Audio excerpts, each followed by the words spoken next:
We are calling to order our meeting for April 27th for our special council budget workshop. We'll rise for the Pledge of Allegiance, followed by a moment of silence as we humbly seek wisdom, clarity, and discernment in the work above us. May we be guided in service to this community with fairness, integrity, and responsibility.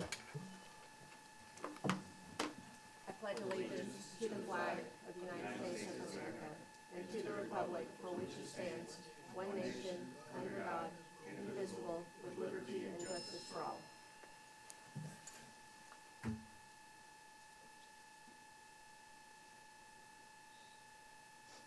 Thank you.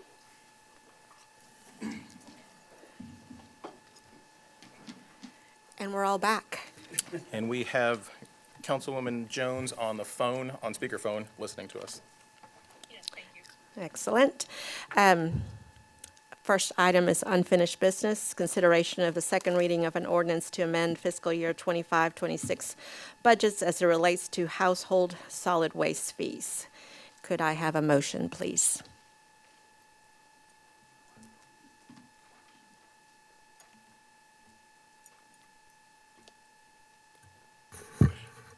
Motion to approve the consideration and second reading of the ordinance to amend the fiscal year 25-26 budget as it relates to household solid waste fees. And a second? Second. All those in favor? Aye. Aye. Heather, thank you. That passes unanimously. All right. Item 2 is our budget workshop. Charlie, you want to take that up? Yes, ma'am. Thank you, Madam Mayor, members of council. We'll get David up here to the table, David Taylor, with Pinnacle Golf Management, to go through the golf budget and then golf capital, which I've uploaded to council. So, David, take it away, my friend. Great. Thanks, good to be here. You have it up on the screen, but they have it up in front of them too. Okay, great. Lots of exciting things going on at the golf course right now. So it's a fun time to be a part of it for sure. For the budget, we've prepared obviously the new fiscal year budget, which is great. And so we've broken it down into revenue categories, expense categories, and then we'll kind of talk through the bottom line when we get down to the end. But it's interesting when we look, I guess, going forward with the budget that we have now, with a total revenue of just shy of $3.1 million in golf course revenue. So, and that equates to member dues. We have memberships that's involved with the club, although primarily we do the bulk of our rounds through daily activity. But we do have the membership category, so we have dues, entrance fees, $483,000, and then walk down through greens fees, cart fees, driving range fees, merchandise, other golf. And then this year we've budgeted with the renovation and the newly addition of the new golf shop. With the pavilion renovation, we now have food and beverage as part of this budget plan. That is primarily, as we all know, to service the round of golf. So we're talking hot dog sandwiches, Gatorade water, the basics, beer, alcohol, basics to take care of and to enhance the experience of the golfer. Obviously, if they would like to get a bigger meal or salad or shrimp or steak, they'll come inside to the clubhouse. So we've added that to it. So a little, just short of 3.1 million. Interesting enough, and I always like to revisit this, when our first full fiscal year at TGK, which was in basically 2008 and 9, back when Charlie had less gray hair, we did $1.4 million in revenue. So we've grown it from 1.4 to almost 3.1 million. So really proud of that. So the cost of goods sold this year, we typically will do it just as a cost of what we sell in merchandise, but we've added now food cost and beverage costs, so we'll be selling those items. That's just the cost that we have obviously purchasing the product that we're selling. So it all equates to a net profit down the road. Payroll per department, golf department, maintenance, food and beverage, tennis, and administration in general. Down to the expenses, obviously the same categories for the golf course maintenance, food and beverage, tennis, A&G, sales and marketing, property ops, and energy utilities. And what's great about this budget is for the fixed cost, we have a $350,000 bond payment included in our expenses for the golf budget. To net that down with a total revenue of almost 3.1 million, minus the expenses, minus the fixed cost, which includes the $350,000 bond assistance payment back to the city. There's still a net operating income of $609,000. And then we have other income, and other income, which is great, which is Bob's favorite category, is the interest on the cash that we have in reserves. So even though we are reinvesting heavily back into the facility this fiscal year, we still have a plentiful reserve amount, and we'll be adding to that to continue getting an interest rate on that reserve. And so we have income for that. Budgeted down from this year. Obviously, we won't have quite as much as in the reserve as we did this year because of the reinvestment. And then the loan principal payments, which is primarily, is the cart payment, loan payment that we make one time per year. We have a cash flow from operations, which we like to call profit to go back into the reserve account of $533,000. After we make the bond payment to the city and after we make all the loan payments. So we are still in really good shape financially after making all the payments and taking care of the asset. And again, we'll walk through the capital here in just a second, but all the capital that we're currently doing and all the capital that we have planned to do is utilizing the reserve fund to do that in cash without borrowing any money or taking out any bond issuances. So we're really proud of that and really excited about how the business is performing in order to continue to take care of it, to make it as one of the best golf facilities in this region, which it is. And so we're really excited about it. So that's a quick overview of the business operation. Again, it's exciting time to be a part of what's happening out on the golf course. For sure. So certainly like to answer and can answer any questions you have regarding the general operations budget and the reserve amount that's going back into the fund. Council, do y'all want to do questions now or wait until after he does capital? Or do them after both sections? Whatever council wants to do. I don't have any questions on this part of it yet. Okay. Had one, I was just curious about the golf carts, how they holding up. So I know we were hoping to get some extra years out of them. Good? Yeah, they're good. The lithium battery makes a huge difference, Good. Even with the terrain here. Yeah.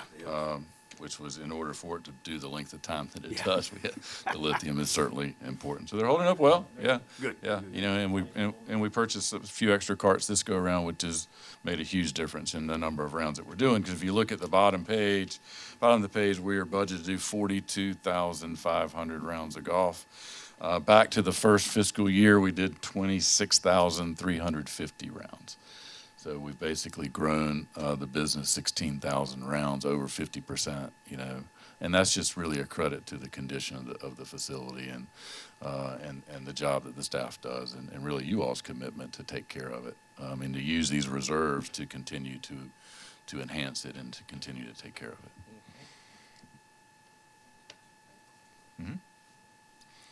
Okay, when we move to the capital section.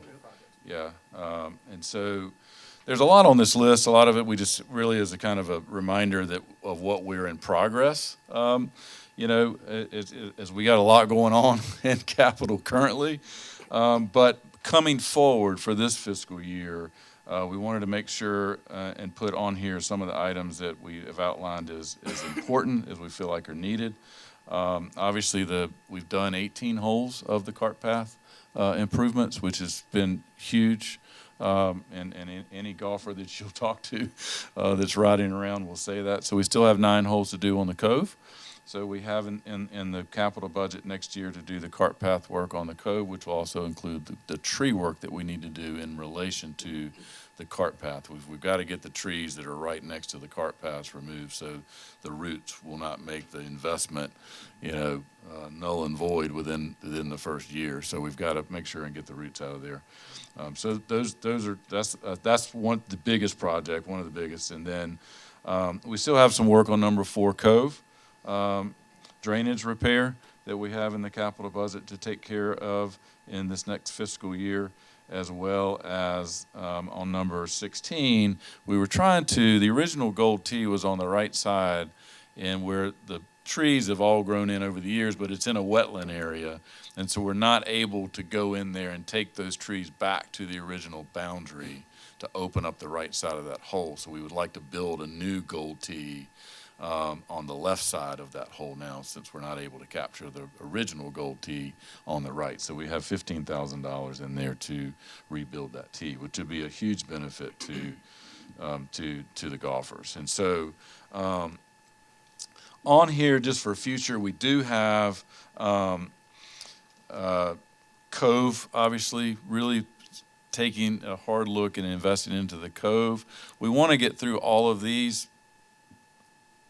budget items and all these capital items that we're currently finishing, and just to make sure we are where we think we were going to be from a cash standpoint. We're on pace or better, but just to make sure. So we want to keep that on the radar potentially this year, but probably most likely we may move it to the following fiscal year. But we want to have it on the list so council is aware of what we're trying to do and the plan moving forward with the Cove renovation.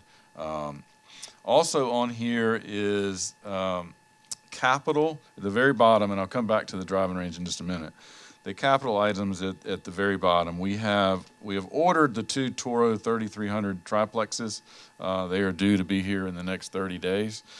We would like to order and replace existing equipment of the John Deere ProGator, which is a people mover, but it's a high-end people mover, dump truck,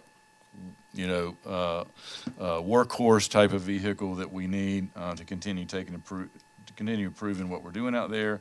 And then a new rough mower. Our rough mower is at the end of its useful life, and so we need to replace that, which is the new Toro 4500 rough mower that we would like to add and get approval to put into this fiscal year capital.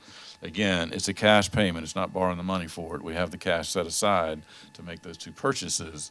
We would just like to get council's approval to go ahead and do that, because the lead time on this equipment is sizable. I mean, sometimes it's anywhere from 9 months to 18 months.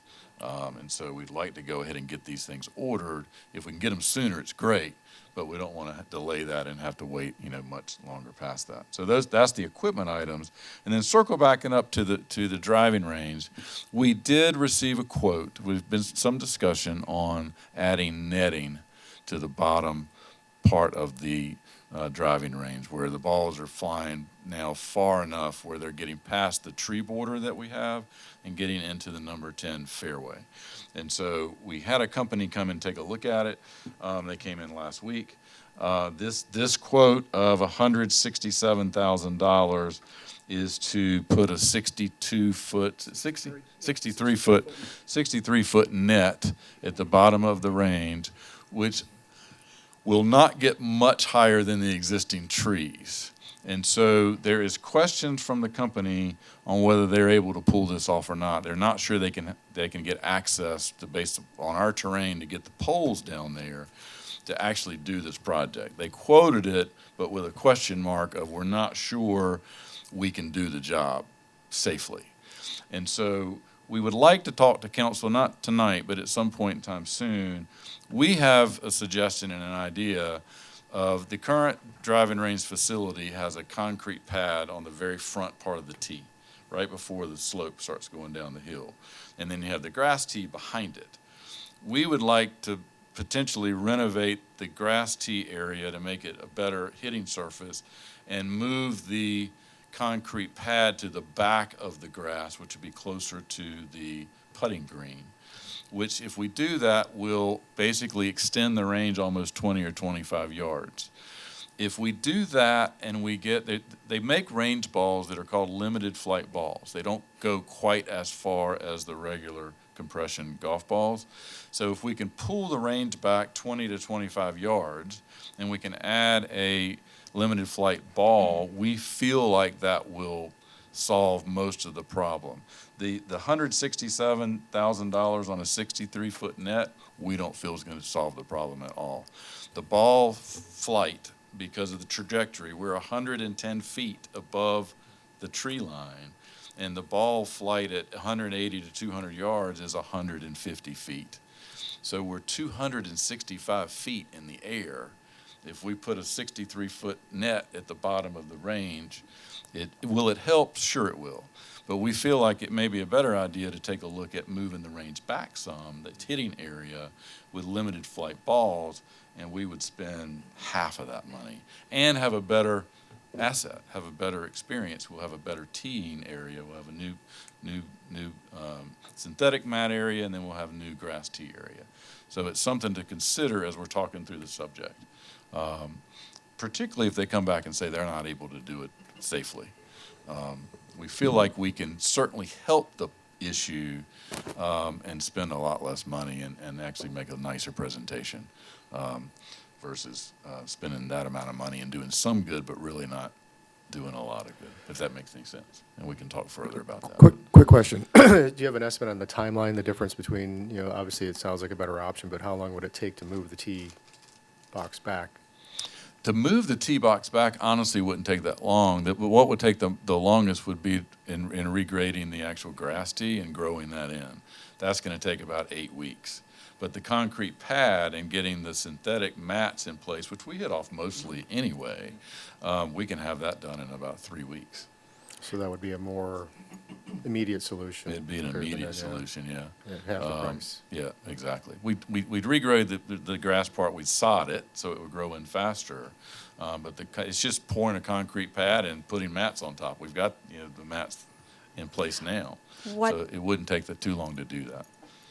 Would you be able, these limited flight balls, is that something that you can use with any of those options? Or, okay, so Yeah, is that something that we could look at using? We're going to order those now. We've already Okay. ordered them to test them. It was about $3,000 purchase, and we have to order range balls throughout the year anyway as part of our normal operating budget. So we just chose to go ahead and let's get those balls in. Let's see how they do. And we think they're going to help tremendously. But that coupled with moving it back, we feel like it's never going to solve the whole problem, but it'll certainly make a huge impact to it. Okay.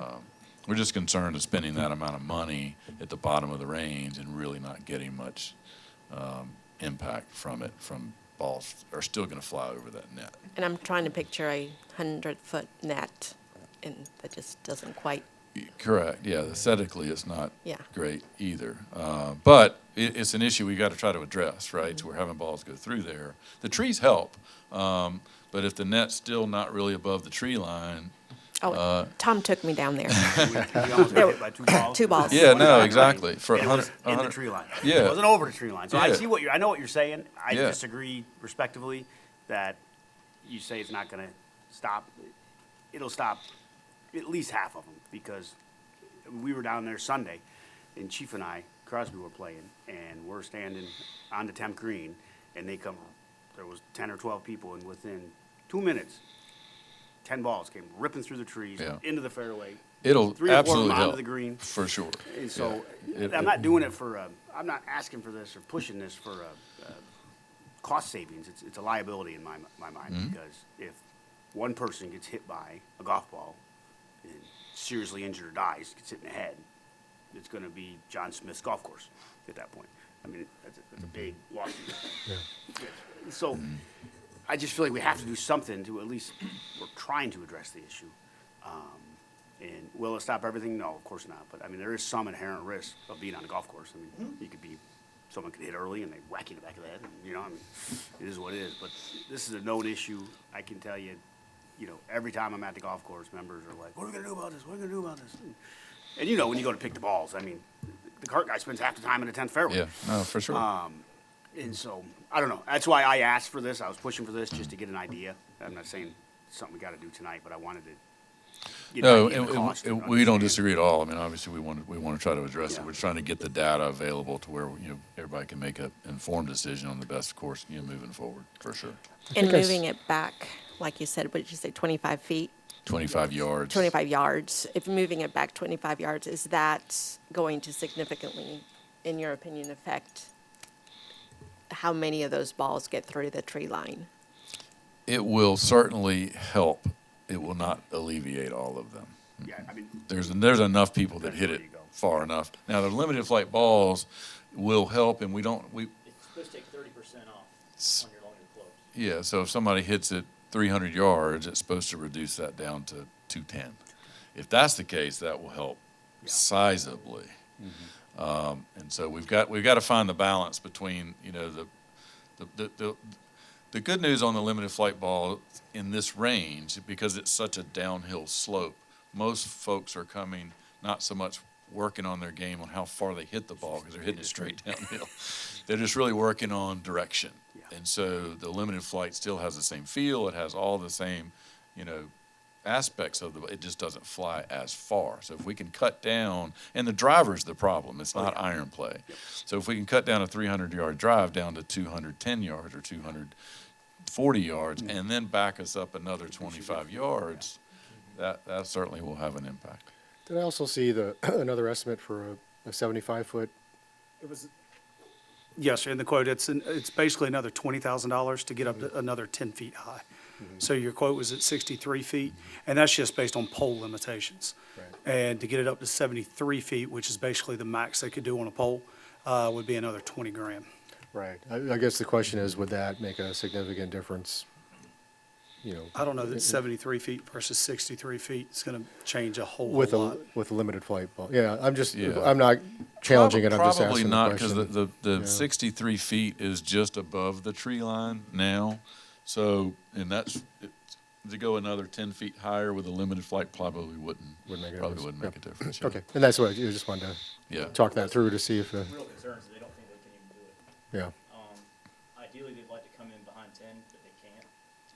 They can't Rain come to the- Get back there, nor can the pole get back there. They thought about rolling the poles down the driving range hill, but they don't like that idea. That would be an interesting Facebook post, yes. So, they honestly said that, which this would be a crazy quote, but you got them as helicopter. It's just a horrible Yeah. to have to get it. Any other part of the whole course would probably Yeah. have done it easier. Yeah, so we'd actually initially asked, can you give us 100-foot? We can't even quote it. We're not sure we can do this, much less go a 100-foot pole. This is just a comment, but the range balls,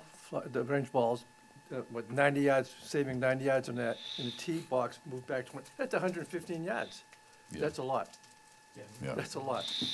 yeah, It is, but I think the big area where I see the danger is, you do have some loopers that hit a driver and then come up and, but a lot of those are going almost to the pond on the right side of the rough.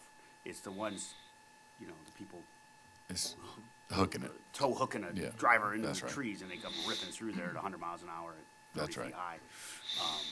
So, Yeah, for sure. Quick question, then a comment. Are there other companies that do this? Because I only saw one quote. There So is. are We just looking got for that other because quotes? that was a quick quote. Uh-huh. We do want to contact another. There are other companies. That's a local company. Okay. The others are not local. Yeah. So but we're certainly, we'll call them and see if they mind come take a look or Yeah. however they do the bid And on it. Tom, just I to have a respect number. exactly what you're talking about, keeping the safety of our golfers and the community at ease, but I think moving the tee boxes back, I think that's a great suggestion. And limited flight balls would be really good at this point and see how that affects everything, and then we can maybe address this at some point in the future. Yeah, I don't know how you can get your data on the limited flight balls unless you're standing at the other end counting to see how many actually come across. But that might be a good way to start getting some Right, information on and we'll that. do that when we get them in. Obviously, we'll get Ty or one of the other professionals stand up there and Put a helmet on. let it. I volunteer, Tom. Yeah, exactly. So I don't know who's going to stand at the bottom, but he'll hit Yeah. from the top. Yeah, So we'll do it at a time of day where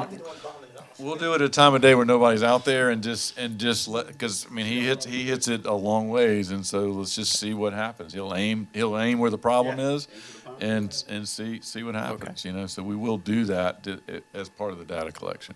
Quick, Yeah, for quick sure. comment from Councilwoman Jones.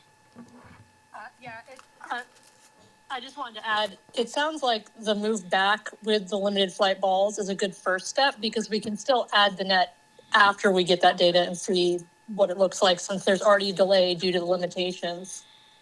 So that's my thought on that. Good deal. Thank you. different train of thought. I didn't see anything in your projected costs for improvements dealing with tennis, and you're looking at me like you know.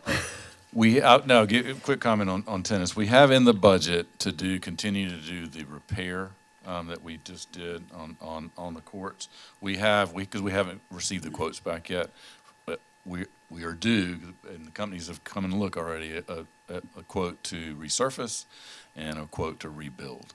We do not have those in yet, so as soon as they come in, I'll get them to city manager, and he can distribute, accordingly. But we are in the works of getting quotes on both of those projects. We put into the budget to continue to repair the cracks to keep the courts safe. Obviously, that's number one.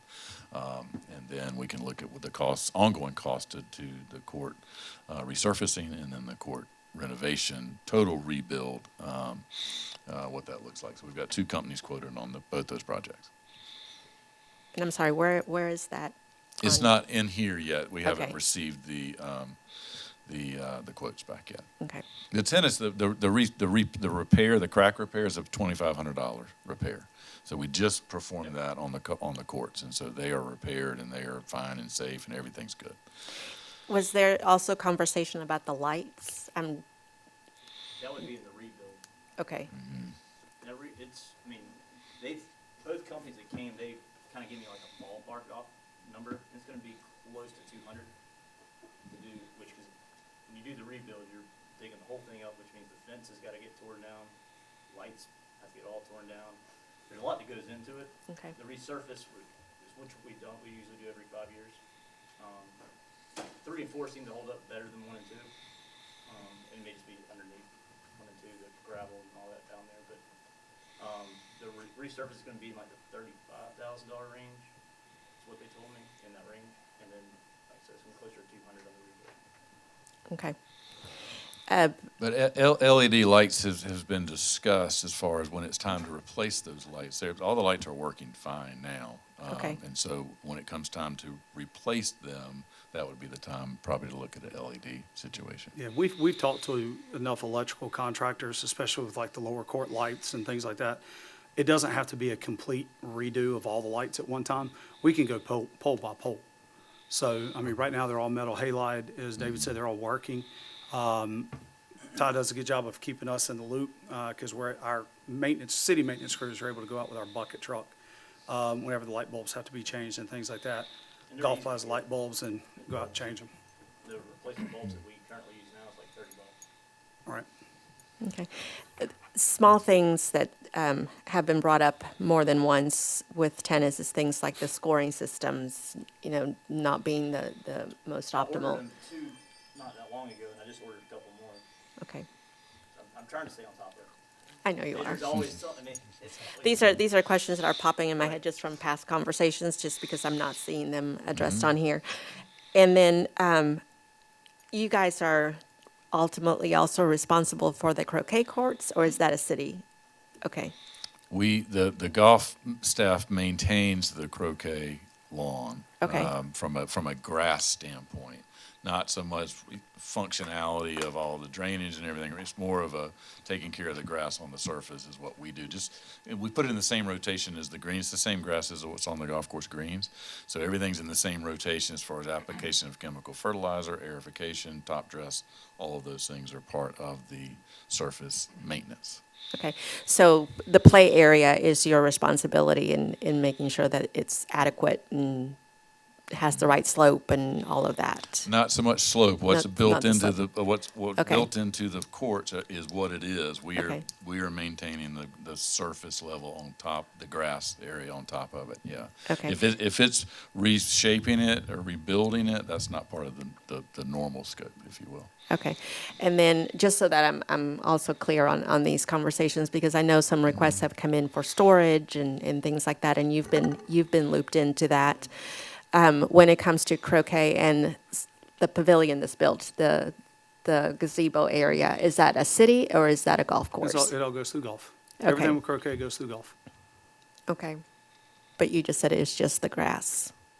No, am I? They Well, don't do it- the under drainage. That would entail ripping it all out and rebuilding.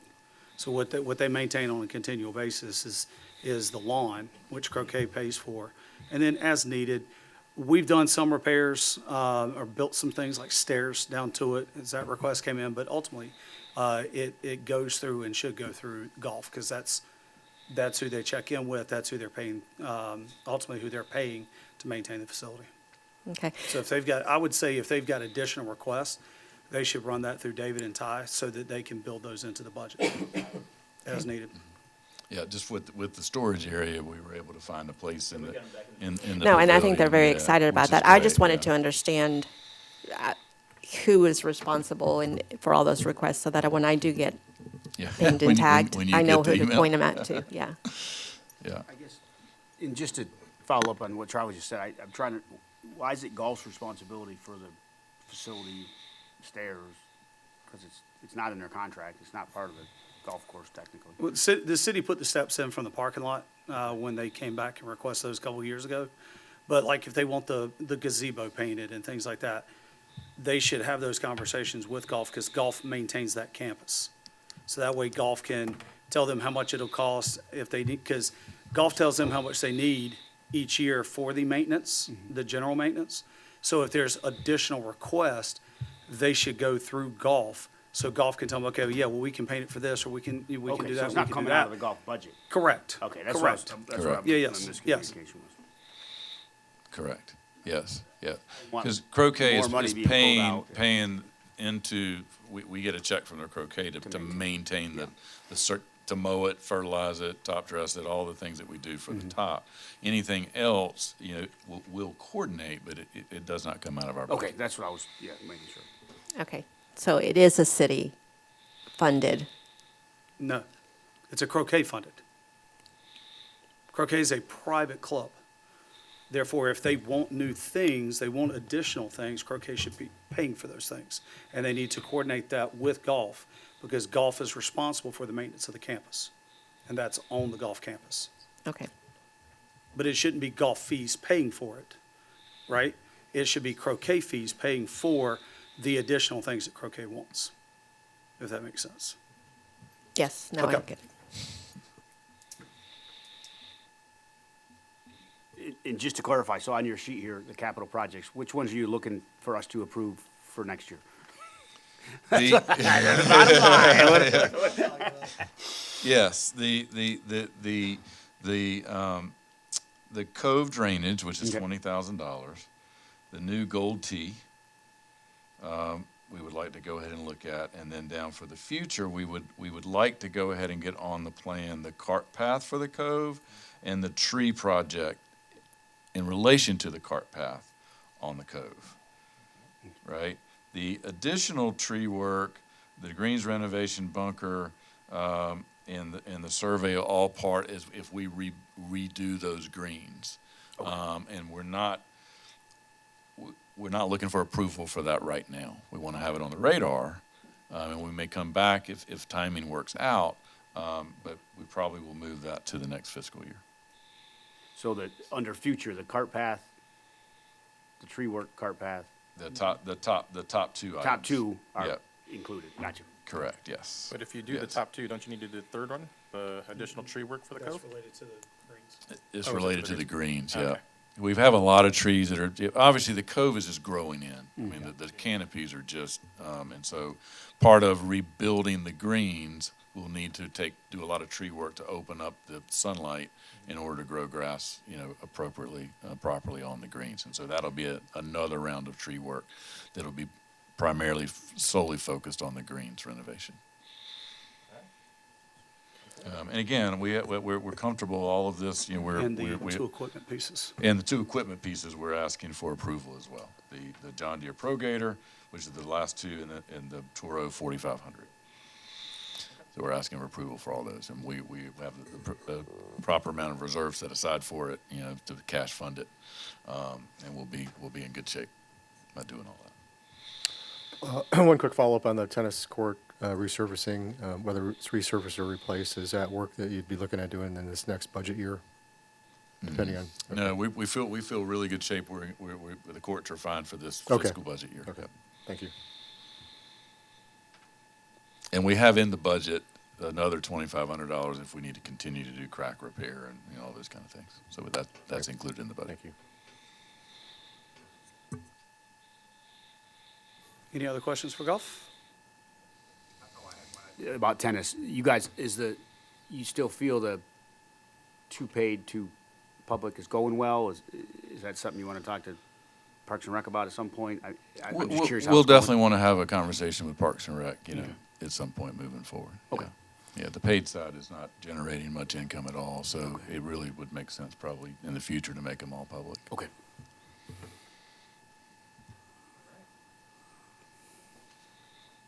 Anything else for Golf? And David? Cool. Guys, thank y'all. Thank you. We appreciate everything. Thank you. No, it's great. A lot of good stuff going on, so. Ty says the end of the week, I say 30 days. I'll be there in a week. So, we're getting closer. Yes. It looks great. Oh, it does. It looks great, yeah. Once we know exactly when it's open, then we'll coordinate with council to schedule ribbon cutting. Yes, we would like to do that for sure, under your suggestion, which thank you, that's great. We definitely want to do that. Yeah, for sure, yeah. So, and it'll be a work, we'll get stages of it open. Obviously, the golf will open probably before the food and beverage does, and so as we get everything in, licenses in, we'll get it all open, but yeah. Brag moment. Yeah, it's awesome. Awesome. Thank guys. you all so much. All right, next on the list is the Beach and Swim Center. As Dustin is coming up and getting settled in, council, hopefully you've had a chance to look through the fee schedules. There were not any recommended changes on the Beach and Swim Center from the membership fees and whatnot. Again, overall as a budget, you're seeing, Beach and Swim Center still paying for itself without any cash infusions needed from general funds. So that's a good thing. So at this point, what questions do y'all have of Dustin on Beach and Swim Center budget? Just give me 1 second. My computer decided to restart, so.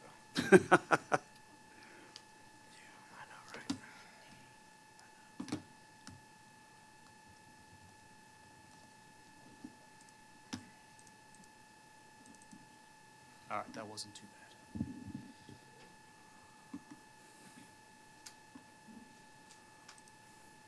All right, I'm ready if y'all are.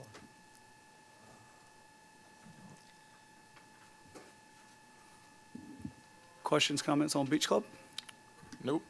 I appreciate the tab or the spreadsheet that you put out there to justify and answer all the questions that I had. I had one question about the pool management. I found my answer, and I'm good with your budget as presented.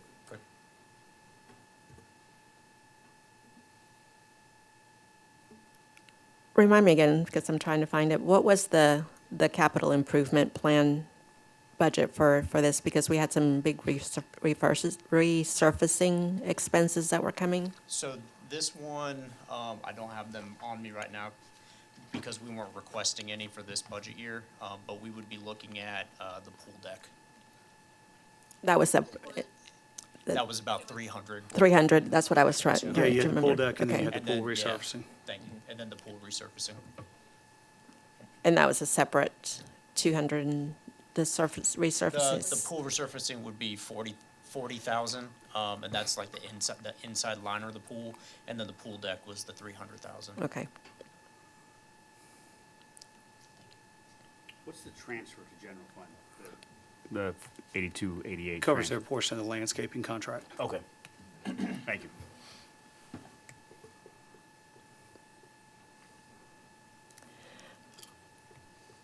Just curious what the new IT expense is. It's not a lot of money, but just curious. It's a new computer, down at the guard shack, the attendant shack. And I will just make a note for y'all too, the pool maintenance, agreement is going to be rebid at the end of this year. So that's that's an estimate with a potential increase, just seeing what the trends are, with pool management companies and the cost of everything going up. So we will be rebidding this out towards the end of the year.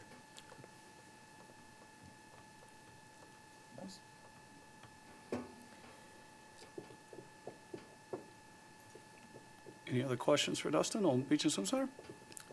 It's not really a question. I guess it's more of a commentary. If you can give us a commentary on the Model A relationship, because at some point we had some conversations about, who was responsible for maintaining the bathrooms, how is that a pretty clear relationship at this point? Do you feel that that's? Yeah, it absolutely should be. So whenever the pool is open and we have our guards down, or our attendants down there, they'd be responsible. Off hours, it would be their responsibility. Okay. Not unless you have something that you want to bring up as something that we need to consider, we're good. No, I would say the only thing I'd say is if anyone hasn't purchased their Beach and Swim Center membership, do it now. So we open on Saturday. All right. Good deal. Thank you. Thank y'all. Thanks, Dustin. Thank you. All right, next is Antonio with TCUD. And Council, you probably saw that fee schedule probably had the most changes. Most of the changes aren't going to impact residents, as they're more related to contractors and whatnot. But we are requesting a base rate increase on water, no volumetric increase on water. And then it's an 8% increase coming from Rock Hill that would be a pass-through on sewer on both the base rate and the volumetric rate. The water volumetric rate we have not touched since FY 14-15, or maybe, or 15-16. I think it's 15-16 when it was set, and it hasn't changed since. And this will help us capture a lot of the inflationary costs that we're getting from vendors and the like, to bring us to a nice budget there. And again, the sewer increase is proposed is just a pass-through increase that we've been notified by City of Rock Hill that we'll be getting. So with that, I'm going to be quiet and let y'all ask whatever questions y'all may have on the TCUD budget, either of Antonio or Bob and myself. So. Is the water rate still a pass-through from Rock Hill? So the water rate is not a pass-through. Rock Hill's not doing any increases, but we have not touched, every year when Rock Hill has done increases, we've left the base rate alone and just done the volumetric, and we just can't anymore. We're trying to help keep costs down for the ratepayers, but it's gone on long enough, and with our cost continuing to rise, we're just trying to catch that back up. The water meters have gone up tremendously. Yes. Cost of water meters, et cetera. Yeah. But the sewer is a straight pass-through that we're getting from Rock Hill. I'm looking for the fees. What's the rate change going to be for residents? So right now on your water volumetric, it's currently at $11.81. Proposing it to go to $19.14 per month. That's your base rate. If you don't use a drop of water, that's just the base rate. And then sewer would go from $8.31 per month to $8.97. And then on the, I was looking at volumetric. On the base rate for sewer, it would go from $19.14 to $20.67. And then on the volumetric rate, it's $8.31 to $8.97. And I can zoom that in if you're looking for it on the screen there. Whoa, that was too much, way too much. There, that's a little bit easier to see. The other rates that you're seeing that we're requesting up top, the irrigation meter could hit a resident, A lot of times builders are buying those irrigation meters and installing them prior to the homeowner actually taking control of the house in that account. But your 3/4 inch and 1 inch, 2 inch, those things on the domestic side, that's paid by the builder during the construction process. So your residents, our residents aren't paying those. And same with the sewer capacity fees, those are just paid by the builders as they go. Modest increases there. Those fees have been the same for quite some time. And again, when we're looking at how much meter costs are going up on us and the like, those, it can take a toll on the budget. So just trying to capture those costs and keep up. You'll also see that as we changed on the monthly, on the base charges and then on the base and volume on sewer, we hit the out-of-city rate, which is just double what the in-city rate is on those. So we've got, probably 10 out-of-city customers. You've got Wisteria Meadows are all on our water sewer system. That's outside the city. And then you've got a good number of sewer-only customers in River Lakes that are on wells. They're outside the city, but they're on our sewer. So they have a flat rate on their sewer charge on that. But utilizing those numbers is how we got to our revenue numbers for the TCUP budget. You'll see a transfer in from the impact fees that we've collected, that $250, that relates to the portion of that 410 on the capital outlay. If you'll recall, the first capital outlay requests that were included in the budgets were 2 bypass bumps. And then the rest of that 410 is paying off the portion of the 25-26 lease that we're paying off in general fund, TCUD Stormwater. That's their portion. So 250 of the 410 would be 2 new bypass pumps paid strictly out of impact fees. That was my question. Thank you, sir. Yep. You read my mind. So with that, I'm gonna be quiet and let y'all ask Antonio any other specific questions you may have. That was it. For me, yeah.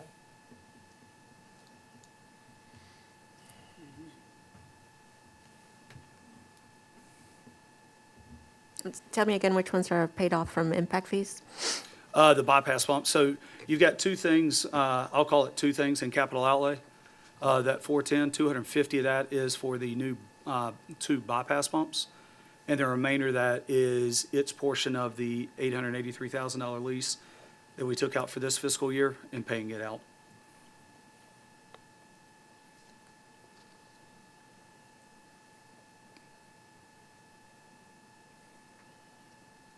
And they're on a personal capital request sheet? Any what now? They're on the personal and capital needs? They were on that one, but since they weren't, since they were being paid for strictly through impact fees, I moved them off of that list and stuck them in the, where that 410 is. And then after the general fund meeting, we upped that number to include its lease purchase payment, payoff. Which, Bob, do you have that exact amount of the 883 I for do, TCUD? I did.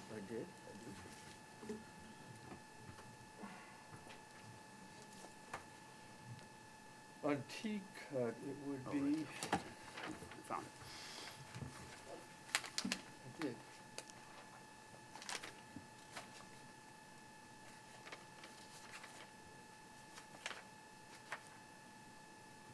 Should be about $160,000. It's $160,000, yes, the There we go.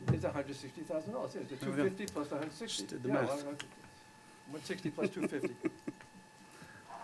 What's the total per household that we're increasing and from those fees that you mentioned? The total, say that again? The total per household, you said that we're increasing the, Oh, on the fee schedule? on the fee schedule. Okay, so on water, you would go from 1181 to 1914 per month. And then no increase on the water volumetric. So it would, we're proposing that it remain at the 659 per 1,000 gallons. And then your sewer volumetric rate is at 8% increase, going from 1914 to 2067 per month. And then your volumetric rate on sewer would go from 831 to 897 per 1,000 gallons. So roughly around $10. Give or take, yeah. And a lot on that sewer is going to just depend on how much water you're using, whether, if you have an irrigation meter or if it's just tied off your domestic. If you're watering your lawn off of your domestic meter, you're paying sewer for water you're putting on your yard. And we have to worry about our US Bank ratio, Yes, we have to have a, was it 1.2 to 1. 1.2 to 1 ratio for the note with US Bank where we acquired the system, the old system. And I understand the conversation, the fact that we haven't had an increase, a true increase, because if it's gone up, it's just been a pass-through, right? Correct. So now we're looking at about a $10 roughly per household increase, depending on water usage, et cetera. Is there a specific place that I can look at this budget and say, this is where those funds are going to be used that we weren't using before? This is what we're improving, this is what we're adding, this is an explanation of how those funds are going to be used? I mean, I would say specifically no, other than just in your expenses, in your expense line items. I mean, the insurance is going up, your maintenance, your water meters, where's the line item? Was it meters and supplies? Yeah, that line item's going up by almost $40,000. A lot of that is attributed to meter replacements and the cost of what those meters are, along with new meters, that are being purchased by the builder to go into the ground. But we've had, your cost of chemicals, treatment chemicals. We were sitting doing our one-on-one budget meeting with Antonio, and he got an email from our sludge hauler, which I'm not going to get into the details of what that all is. Some of it's just 8, but I mean, it's going up by, what was it, $8,000 over the course, for a course of the year. And those are a lot of things in utilities are sole source on a lot of things, not everything, but a large number of things, to where, I mean, they've been good to us, but now they're having cost increases and they're passing those through to us. I would say most, in talking with Rock Hill's deputy manager that oversees their operations and specifically their utilities, I mean, when they first gave us what their game plan was on rate increases for water and sewer, it was realistically supposed to end, I think, in 2022. And that was because they were adding capacity, that was being generated by customers like us, the town of Fort Mill, York County as a customer. But they've continued to have to increase their fees to us because their cost, of operation continues to climb. The good thing is we have a contract with them that says they can't charge us any more than what they charge their own local resident. So to increase us by 8%, they're also increasing their own local resident at Rock Hill by that same amount. One of the biggest expense increases is on those water meters that you're replacing, and you and I had a conversation about that. And the specific reason for that is as meter, and I'm going to repeat what I heard. Go ahead. I was Go ahead. listening. So as meters age, the way that they read is slower, but which means that the water usage might be higher, but it's reading lower, which is not allowing you to really capture the actual use of that water, which means that the city on its own is having to pay for that difference. Is that Correct. pretty fair? That is Okay. exactly right. Yes, ma'am. Look at that, I got an A.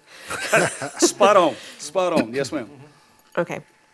And that's what I was looking for, is an understanding of, it's $10 more a month per household, but this is why that's happening, and it's not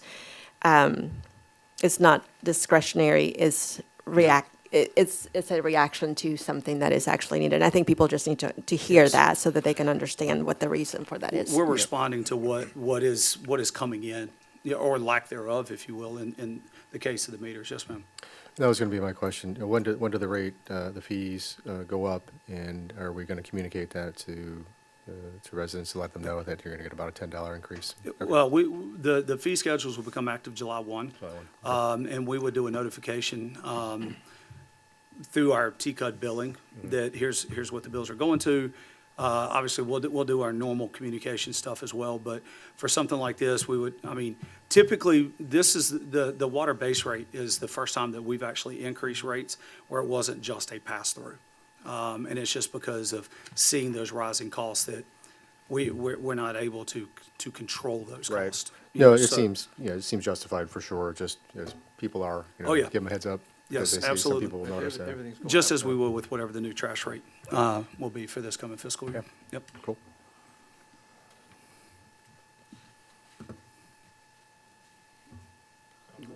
What other questions y'all have for T-Cud? I You don't- got Antonio here, kept him after. Make him talk. What'd you say? Turn your mic on. Mayor Miller mentioning the smart meters, and I've had some conversations about those as well.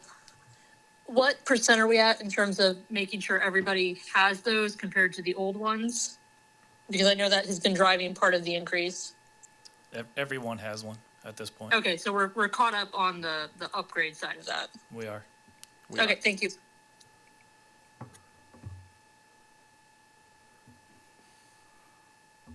Any other questions for T-Cud, for Antonio? Going once? Okay, Yeah. Thanks, Antonio. Thank you. Thank you, sir.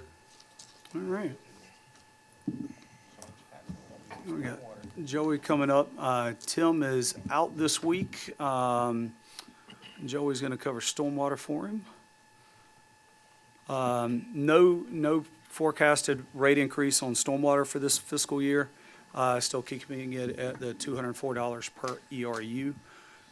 So with that, questions for Joey on stormwater? I apologize for not wearing cargo pants in Tim's place today. I do have a fondness for trees all of a sudden.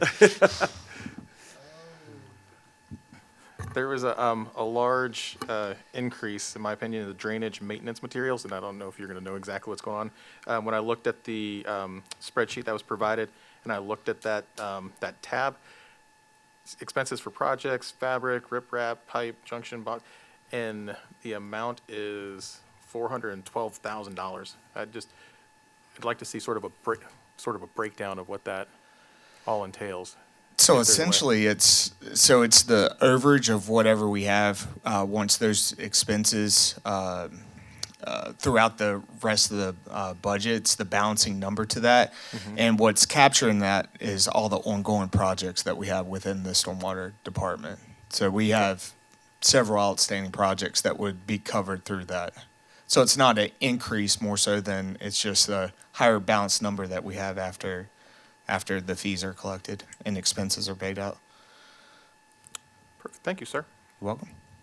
And that's what you use to do the projects and Yes, sir. repair the pipes. Pipe replacement, outfall repairs, inlet repairs, yeah, all that good stuff. Okay.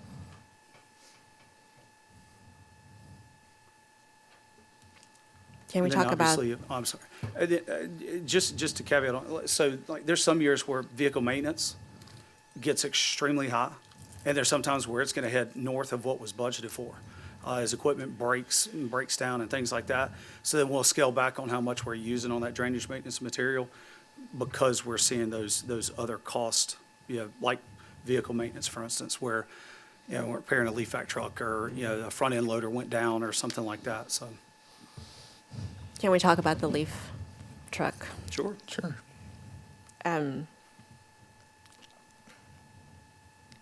Every year we get that they're down for sometimes an extended period of time. And we've heard and I know at least in this is my third budget season, I've heard about these trucks that on their own they're fine, but it's the components of all of the actual leaf vacuum part of it, the rattling, and that sets things off, and that's why things break down. And then it takes a long time to get parts back. It takes a long time to get them repaired. And it seems to be that's regardless of their age. It's the function that allows for those trucks to be unusable for extended periods of time. So one of the suggestions that was brought forward was, what if we, instead of buying these, we let them be somebody else's problem and just lease them? And one of the responses that we got from you was that that might be a possibility if ours were down to lease for a month or 2 months, however that is. But my question is, if we're buying them at $360,000 and then we're down 1 to 2 months of every season, and then we're renting 1 or 2 months every season at $15,000 a month, then how does that make sense? I would like to see a better answer than spending $360,000 on a truck that we know has been proven to break down every season. So I can share a little bit of perspective. So, you're looking at about 15,000, I believe, a month to rent those out. So over an entire leaf season, you're looking at about 60,000 if we were to do that. So the problem with the potential rental of it is it's not nearly as efficient of an operation as the existing leaf trucks. The volume's lower. It becomes a two-man operation now because it only works when it's stationary. So you're having to put in park, and the controls are actually outside the vehicle. So instead of that arm moving and picking up leaves as you're going down the street, you're parking at each pile, running the hose, then moving to the next part. It's one of those things where, could it be done? Yes. Will the efficiencies go down significantly from volume and, the time it takes? Absolutely. At that point, I think it would give stronger consideration and just going to bag leaf collection at that point. I guess my thought on that is the efficiency of what you just described is still better than zero, which is where we are 1 to 2 months out of most leaf collection seasons. So this past year, we had better success. So the newer truck, it had I'll call it a glitch right at the very beginning when leaf collection was low, but then it ran the entire season and didn't give us any issues. The older one, we just can't get parts for from 2013, when it was new, it wasn't giving us a lot of issues, but as it aged, it got more and more issues. Joey, what we figure is about 10 years. Yeah, lifespan on it is typically 10 years, and that's a 2013. So we've drained it pretty good. So I think the envision and recommendation of a additional vehicle is the one that's running now is currently a 2019.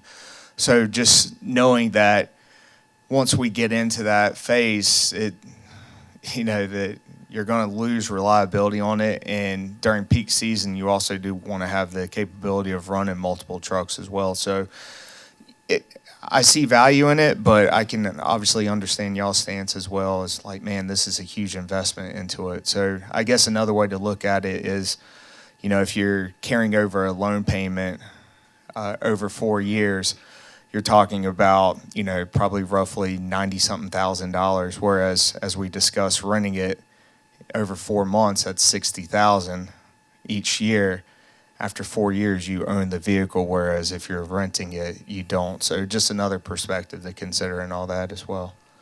Yeah, but it's got a life cycle of 10 years, and again, You paid off in 4. but it's how much of that time are we actually using it, and when we're balancing efficiency and those payments versus renting or leasing something that is going to get us in and out. The in a thing that season. stinks is it's kind of the cost of doing business if we're going to do it. It's tough. I think if you asked all staff, we would be like, okay, we can get rid of loose leaf collection. It's tough. But It's tough. If you rent the truck, you have to add another person to the truck, right? Correct. But, once again, if you're renting a piece of equipment, it's not to say that it won't fail as well, So I understand it would be a massive commitment to it. Just sharing from staff's perspective that loose leaf collection is a challenge regardless. And there's no right answer because it's just one of those things that's the cost of doing business. You understand that because of things out of your control with what is being put into the leaf piles and stuff, there's ticking time bombs that happen if, large sticks, things of that sort get into the propeller. There's unforeseen challenges that's going to come up every leaf season. We go with it the best that we can. In the grand scheme of things, it's 4 months out of a fiscal year, which is minute, one would think. During those 4 months, that is the number one complaint we get in the city. Far more than anything else we do the rest of the year on a consistent basis is, when are my leaves getting picked up? When are my leaves getting picked up? Wasn't quite as bad this year because we did have the one truck running, especially through the height of the leaf season, but we still got them. I mean, right now with one truck, and realistically with two, you're looking at once every 2 weeks of your leaves getting collected, one time every 2 weeks. Some people wait till the very end of the leaf season when we announce, hey, we're only picking up loose leaves for 2 more weeks, and then they put all their leaves out, right? But for the most part, everybody's putting out something every single week. And there's some people that chase a leaf truck down the road. They see it coming, and let me hurry up and get my leaves out. As Joey said, I mean, I would love for us to get rid of loose leaf collection. I know that is not possible. I know it's not plausible, if you will, especially in the older sections of town where you have a much heavier tree canopy. I mean, it would be next to impossible for certain areas for them to physically bag those leaves. I mean, that's a tremendous ask. You know, the other downfall to the rental piece is, and as I explained to the mayor and to Mr. Heislip, when this idea came about, is it's a much larger truck than what we currently have, but with less load capacity. So we'd have to empty it more frequently, and with it being a bigger truck, I mean, the trucks we have now are pretty big, but we're able to get them up and down every road. Having an even bigger truck, it's definitely going to provide some challenges for sure. Yeah, and then we've got to, we're not able to pick up as much before we have to go dump. So it's just going to slow us down. Now, is slowing down better than not picking up? Absolutely. I think to a certain extent. I don't know that we would have to rent something for months on end, but I think it's a good plan as a backup. But if, we're starting to see, like this past year, more and more time spent in Lake Ridge picking up leaves, more time spent in Serenity Point picking up leaves. It's not just a on the peninsula type thing. We're probably another year or so away from, okay, Windhaven's going to start requiring a little bit more and a little bit more each year. Just trying to keep up with what we've got out there and trying to provide that service at least on a biweekly basis is what we're trying to accomplish. And again, with having that second new truck, it potentially helps extend the life of the current one. But as Joey noted, we purchased it in 2019, so you're looking, it's basically 6 years old at this point. So that's kind of what the thought is behind that is, one, keep it going, but two, try to not have any lapse in coverage as we provide that service, because that is a service that we provide that we hear about every year. And I know y'all get calls and emails about it as well. I know Joey mentioned something earlier. So the one truck was down a bunch last year. So how many months did we run one truck? And the one was down out of the The entire season. So we did the whole season with one truck. Mm-hmm. Yet, you're saying we need a second one, even though we got it done with one. The second one would be faster, but it would seem to me if we rented one for 1 or 2 months in the peak season, and the great thing about renting it, if it breaks, they bring you a new one.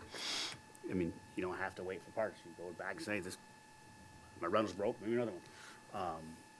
I don't know. I mean, if we got it done with one, and we had a second one that might not fit every road, but it fits the majority of the roads, and it's only 15 or 30 grand, I mean, that's 10 years, right? 12 years of the cost, 360 grand, not including any interest. I know Bob's looking at that closely. Just joking with you, Bob. I guess and there may be, that was just, again, when we first started talking about this, I did a quick search, found a place in Rock Hill, called them, and it's just one place. There may be other options available where we could potentially rent the kind of truck that we're using now. I do know that when, I think it was 2 leaf seasons ago, it was kind of Armageddon. Like, both leaf trucks went down for a significant amount of time, and I do know that Tim tried to uncover each passing, each possibility. It's one of those things where telling you today, do we need the truck? I would probably say no, but I can't answer that in November or December. It goes down. we're renting a vehicle. We're not able to keep up with the demand. And it's just one of those things where we're planning to try to avoid those lapses in coverage, but I understand the commitment that would take. So I understand each side of it. So if y'all decide, hey, let's hold off, let's go this route, no, I understand. It just, we may be coming to you in December with, hey, we have these challenges, just to make everyone aware. So it's tough, I get it.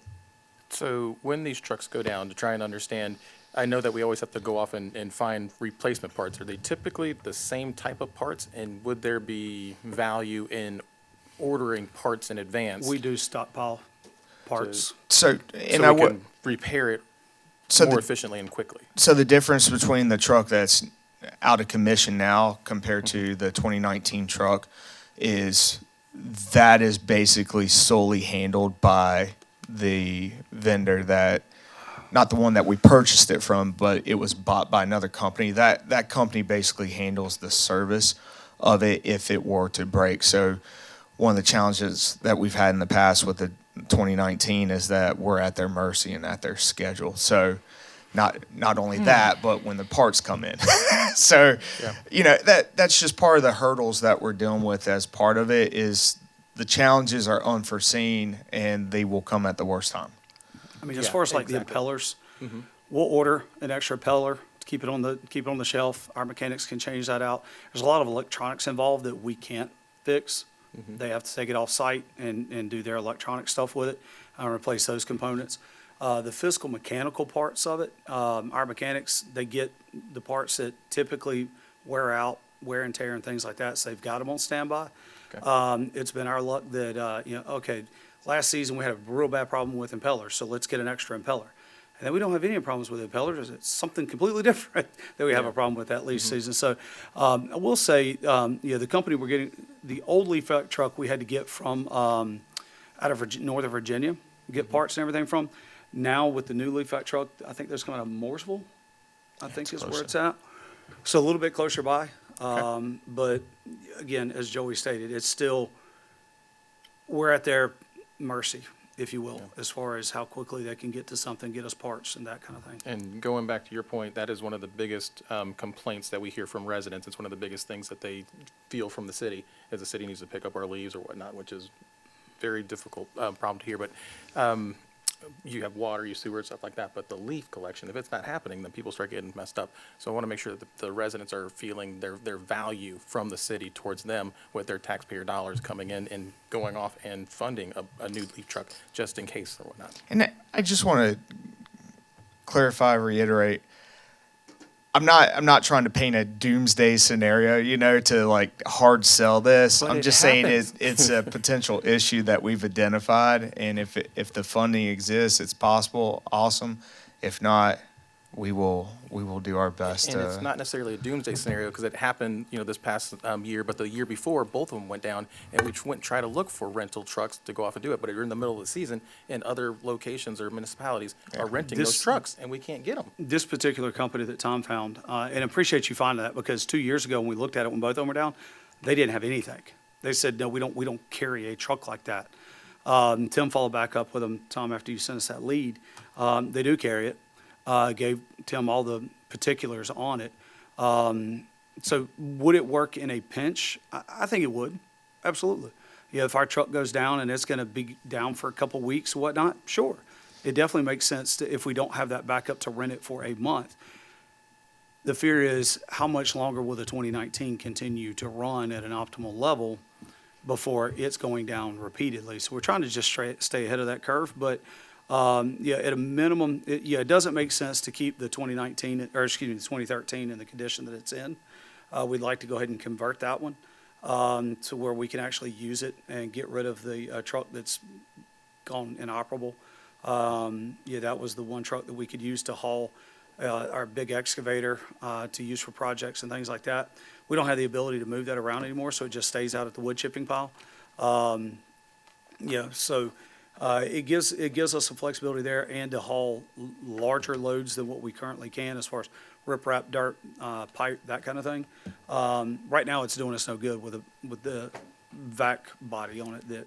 The we thing can't that get parts stinks is for. it's got 23,000 miles on it. Yeah. So the The truck truck's itself is great. great. It's just the vacuuming components that are unfixable.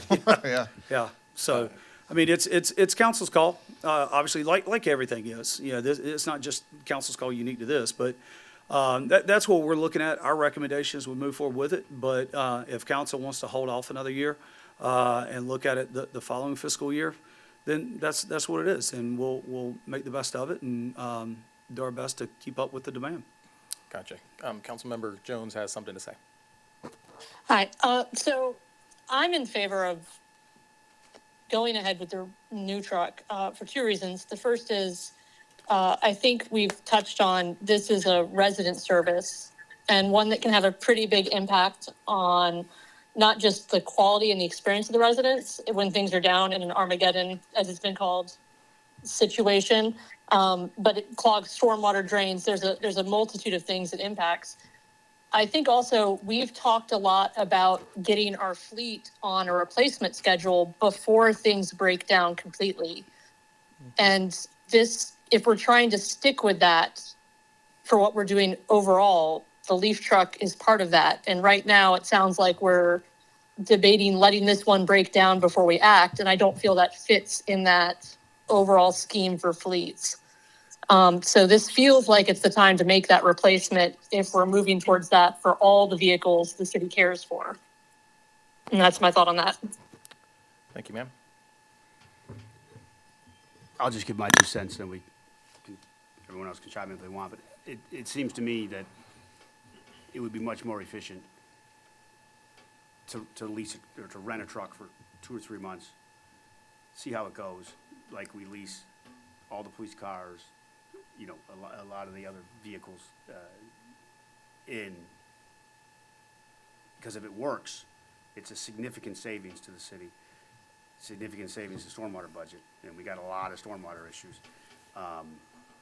And if we find it, you know, it worked, but it wasn't as efficient as we wanted, you know, and get some more information from the company that rents them, you know, what's the turnaround if one breaks? Do they bring you a new one right away? Is it, you know, again, we don't have all the info, so we don't know if it breaks, we're just stuck with it for 2 months, and it's no different than if it was a truck we bought and it's broke. I guess then we're in the same situation. And, you know, again, we keep buying these trucks, and they seem to always be down, and we're scrambling to get these leaves up. You know, maybe it's time to look at a different method. That's just my 2 cents. It's a tough one. I mean, I think we're all in agreement that it's a, you know, it's a priority in terms of, you know, resident quality of life, and it's a service that, you know, when it's working, you know, it's fine, we're not hearing anything, but when it goes down, we're hearing all kinds of complaints. I understand the argument on both sides. In a perfect world, yes, we'd have 2 operating trucks at all times, highly efficient, residents are happy. You know, it's just one of those things, if we're placing this as a high priority, do we need to look at other areas that we can, you know, cut some expenses to justify it, to say, hey, this is something we agree that needs to be purchased. You know, the lease option, you know, I want to look at that as a possibility as well, but I understand that the efficiencies inefficiencies that you inherit with that, you know, needing additional staff. I don't know, this is a tough one. This, you know, $360,000 is, you know, in the grand scheme of our budget, it's, you know, a small percentage, but it's one that I think we have to, as a council, if we're being good stewards of our taxpayer money, we have to take a hard look at this. I don't have the final answer. Yeah, but I think we need to have some additional conversations. And, you know, looking at the pros and cons of both, and ultimately making that tough choice. Again, if we're going to do this, can we cut spending in other departments to at least Well, it wouldn't show be some- other departments, because this is all strictly in stormwater. Nothing else would be funding this but stormwater. So cutting in other departments wouldn't have any impact here. Okay. Yeah. Can you- One other thing, and it may be minor, I'd have to let Bob speak to this, but right now, what we're going to be asking council, based on our last workshop and so far this workshop, for the lease purchase, which would have no fiscal impact on this coming fiscal year, first payment would be a year in arrears, you're looking at $975,100. $493,100 in general fund, $122,000 in TCUD, and $360,000 in stormwater. If you eliminate the stormwater, now you're borrowing, we'd be doing a borrow of $615,100. For this current fiscal year, we borrowed $883 and are looking to pay that off in the coming fiscal year. So it will impact interest rate on a borrowing. The less we borrow, and the banks have told us that routinely. Some banks won't even give us a quote under $750. So just something to keep in mind. I get it. You've also got a lease purchase. You've got this year and next year, 2 payments, right, Bob? Yes. 2 more payments on a lease purchase on stormwater. Grapple truck, That and was then one comes off. Grapple truck will come off completely, and there'll be nothing there. So, I mean, and I get what you're saying as far as renting one. Maybe we could, so this, I say we hold off on our lease purchase stuff until we can bring something back or make a decision on this with council, because we'd have to bring you a resolution for that lease purchase anyway. That's required by the lenders, right? So even if you say in a budget workshop and budget meetings, yes, we approve this, that's good, we still have to bring council a resolution to approve at the time that we're going to do the borrow. Let's see if we can get this see if we can get the company out of Rock Hill to bring what up, this rental piece, so we can demo, just versus going off of the specs they gave us. Even though, yes, I know there's not leaves out there and things like that. Once we can get that brought in, would love to invite council to spend a little time with us, seeing what we have versus what we'd be renting, so y'all can visually see the differences there. And then we could look to possibly make that, bring that to council for a decision, and then subsequent bid, resolution, and whatnot, which we would typically do based on July fiscal year. We'd probably be looking to bring you a resolution in July. I don't think it's going to kill us if we bring you the resolution in August, to where we've got time to see if we can demo the piece of equipment, show council the differences between the two, and then have a follow-up conversation, either at your May or probably your June regular council meeting.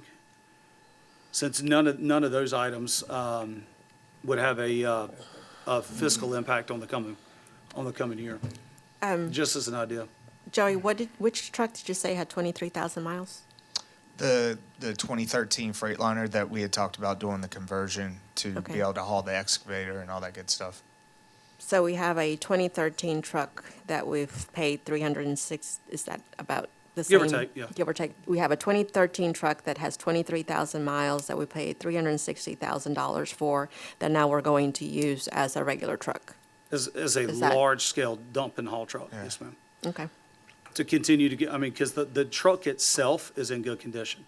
It would just be converting the bed and removing the vac part and converting that to a dump bed and have haul capabilities for Which is large what, equipment. and the cost to do that conversion? About 75,000. Okay, so To it's, give you an idea, a new truck and what we're basically getting out of it, you're looking anywhere between $200,000 to $300,000.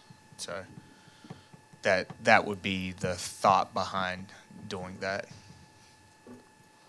okay. Yeah, 'cause That's a good reference point on what this truck would be if it wasn't a dump truck or a leaf truck. Correct. Mm-hmm. Yeah, I mean, It sounds like we have to yeah, that head that 2013 direction one, since we're the sort truck of itself is in great shape.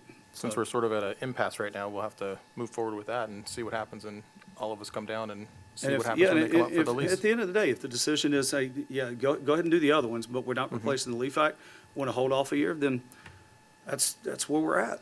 I think I'm not at a give a direction point Right. at this point. Completely understand. I think the big thing to articulate is that completely understand if we, hold a year.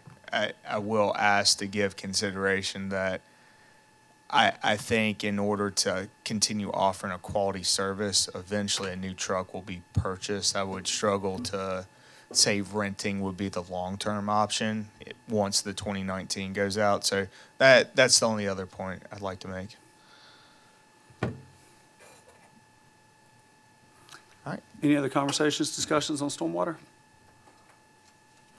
Well, if we're talking about what we're spending, the $11,000 for, and I realize it's minimal, but the $11,000 on the snow plow, right? We had one ice storm, one snowstorm in 10 years. What's going to happen to that? Say that it's another 5 years before we have one. I see it as kind of an insurance policy. Okay. To give you an idea, like using the equipment that we used to clear the last time, it essentially just piles up the snow. It's not really clearing it from the road. We're having to clear it into other places where a snowplow actually shoots it off the road. So I get it. It sounds crazy. We're in South Carolina, snowplow, but it's one of those things that would have been fantastic to have. And I guess my question is, if we don't use it for X amount of years, It would sit in the shop. And It's an attachment piece to the Okay. trucks. Yeah. Yeah. So it doesn't have a lifespan that it's going The- to rust out, it's going to We whatever? would keep it, we would keep it in the shop or under the new covered building where we've got equipment, so it'd be out of the weather. The thing that affects those life is the use. Yeah, the more you use it, the more it wears out. So if we don't use it for 5 years, it's going to last us for quite some time. The positive is we're envisioning this as an attachment to the new dump trucks we just got this past fiscal year. So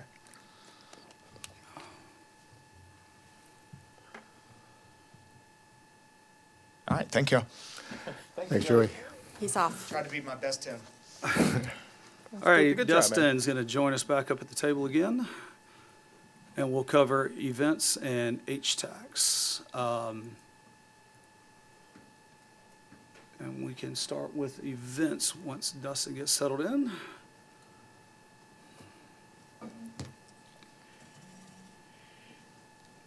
So before we get started, as I'm settling in, I want everyone to please look at that beautiful poster. I don't know if you noticed it at all. I know I didn't notice it.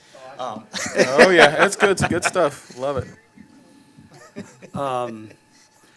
Just real quick, as Dustin's getting set, your salaries here is a combination of our event manager salary plus our salaries for Public Works, Parks and Rec, PD, and Fire for time spent working on those events. We're able to capture that in this other budget versus in the general fund with funding from HTAX. So, and with that, be glad to entertain any questions council has on events.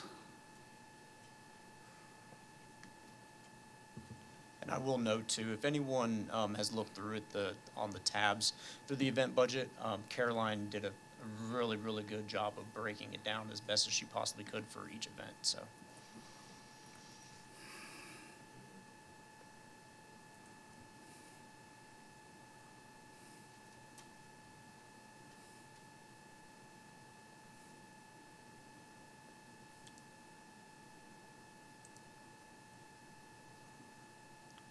Questions from council? Nope, I reviewed it. Nothing looks, I'm crazy out of the ordinary. I like it. It's in line with what's happened before in the past, with nothing crazy out there. So, thank you.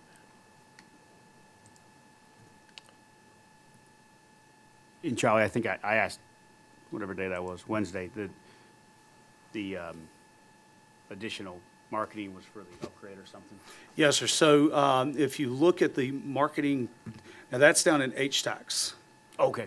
Yeah, that marketing is in HTAX, and that is strictly related to, you got about $20,000 in website. You've got about almost a $5,000 required upgrade that we have to do to the website for ADA accessibility on the website pertaining to, I guess, a federal law that was passed a year ago, maybe 2 years ago, but implementation is for this coming fiscal year.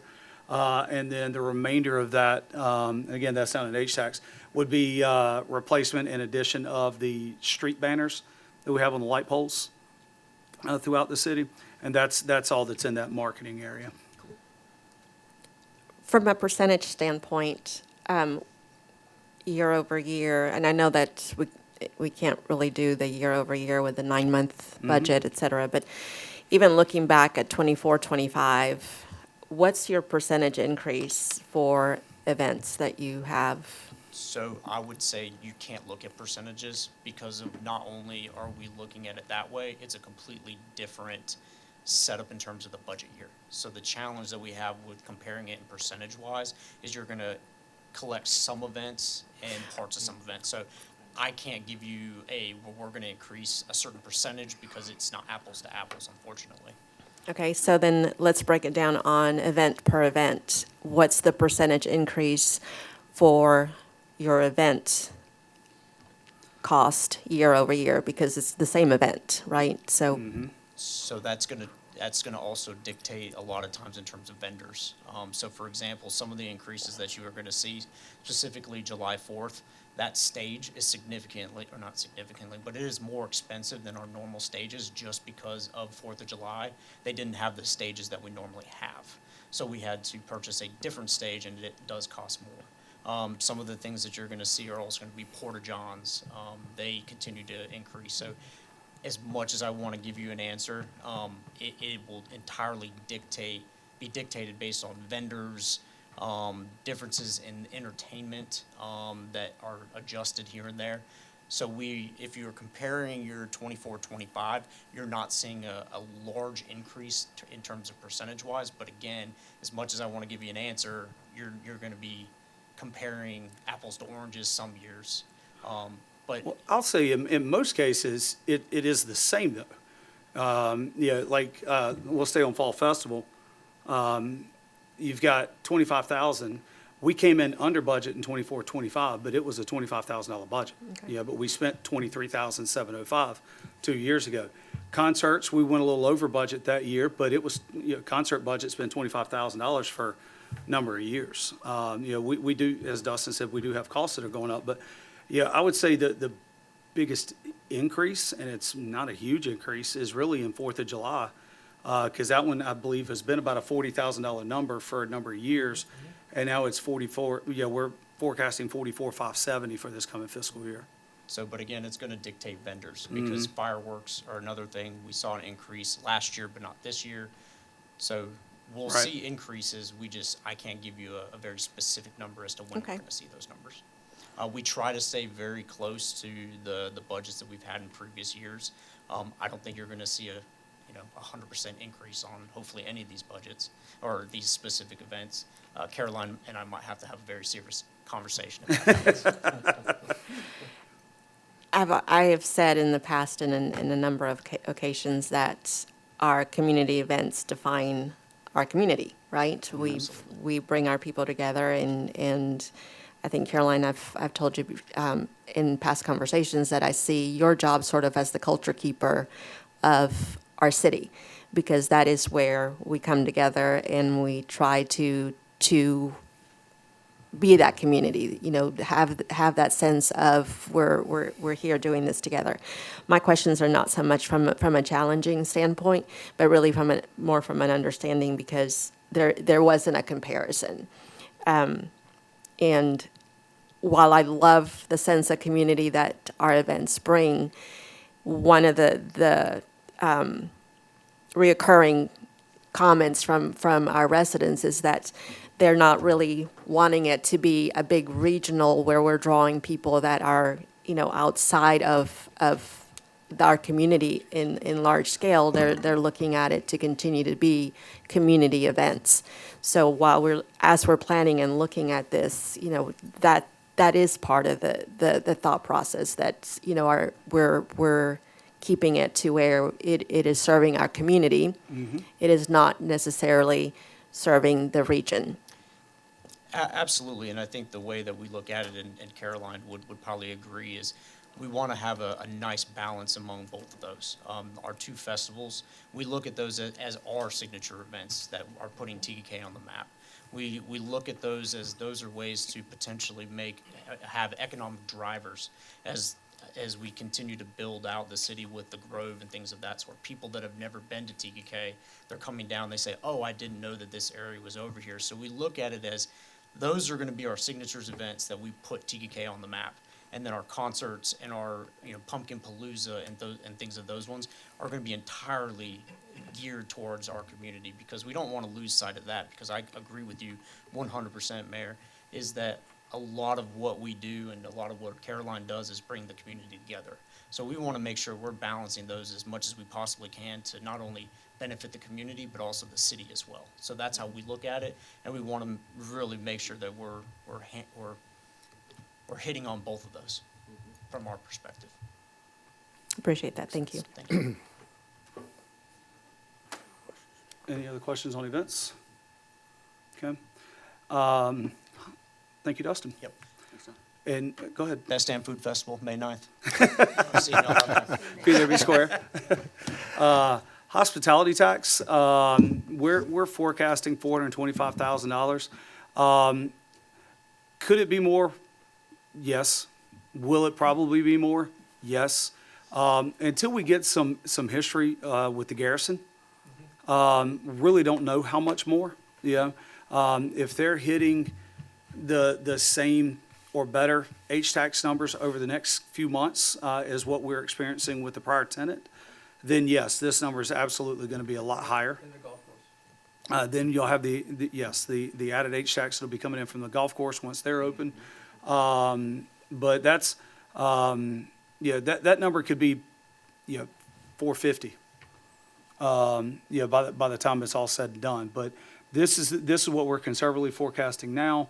And you can see, we've already talked on the marketing piece. Again, that's website, the ADA upgrade, and the street banners. The transfer to Catawba Park, you can see, has grown from 83,883 to 174,810, transferring over to Catawba Park. And then we've got a transfer of H-tax to $207,000, almost $208,000 to help support the events.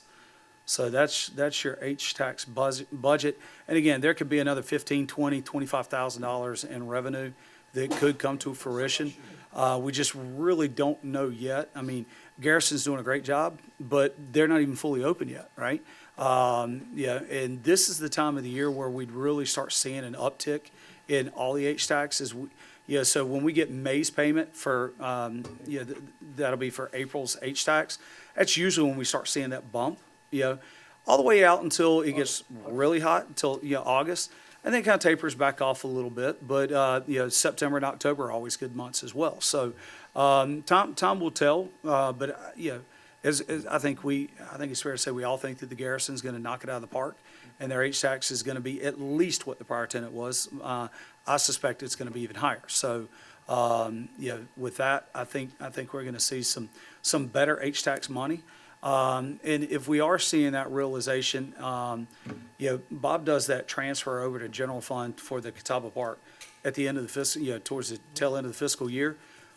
We can come back to council as we see that we're going to be over that and look to transfer more than just the 174,810 over to general fund to support that Catawba Park bond payment. And we don't even have Macy's included in here yet, right? Who? Macy's on the Old TKK no, Tavern on no. there? Okay. No, I don't have anything on them at this point, so no. So again, that could be This, yeah, potentially a lot higher. we went with just a very conservative number on this, just because of some of those unknowns that we think are going to be positive unknowns. And just, I don't want to budget for it and not show up, so that's why we just did a slight uptick from what we had in 24, 25. But Bob, correct me if I'm wrong, right now, we're forecasting exceeding the 300,000 for this fiscal year. Yes. So H-tax is definitely trending in the right direction. I appreciate that conservative approach until we have actual numbers to back it up. And hopefully, fingers crossed, we'll see a nice extra Catawba payment. Gotcha. Any other questions on H-tax? Conversation or anything on that?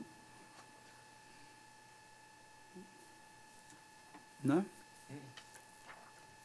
Okay.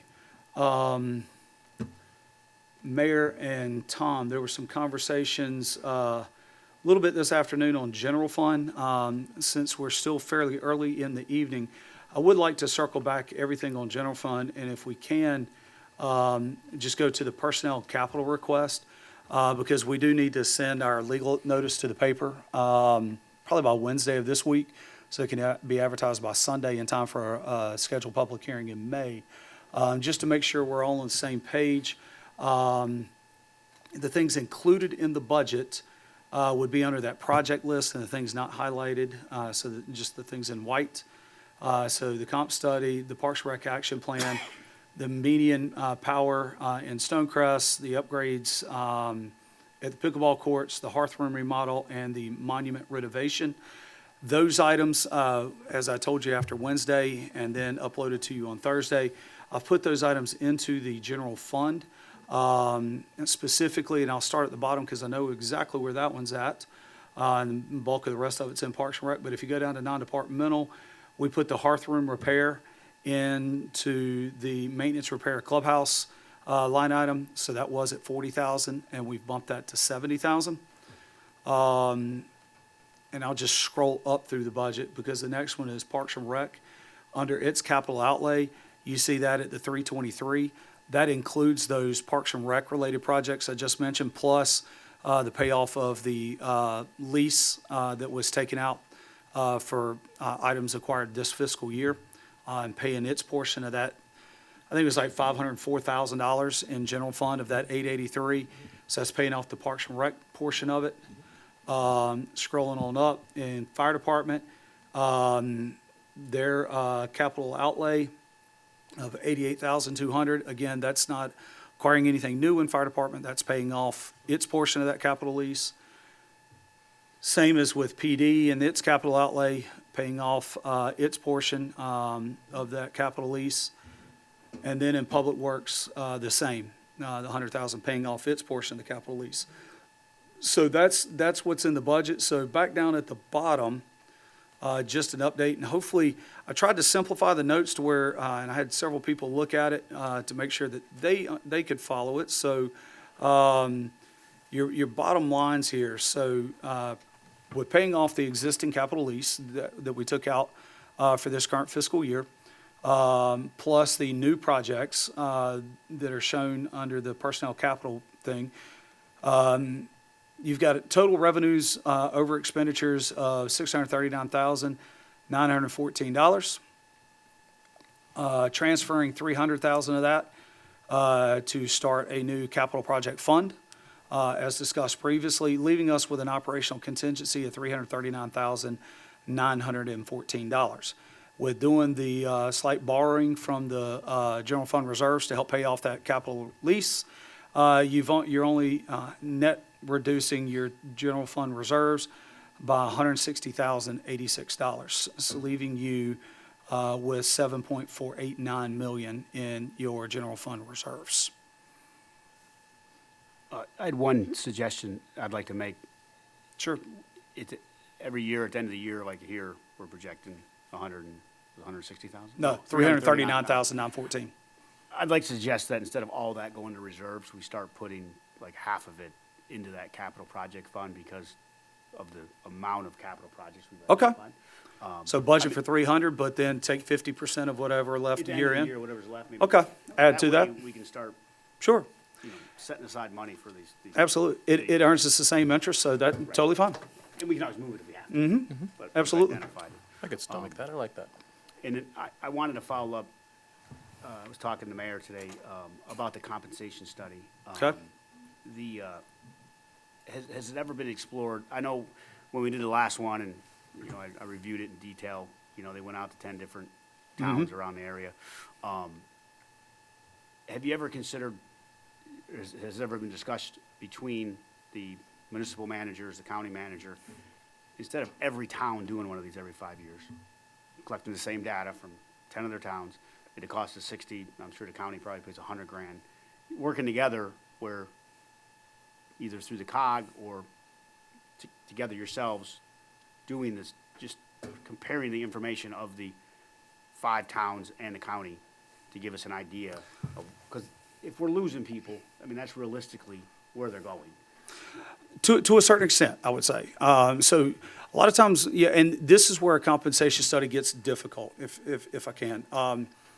We're not losing a ton of people to town of Fort Mill, if anybody.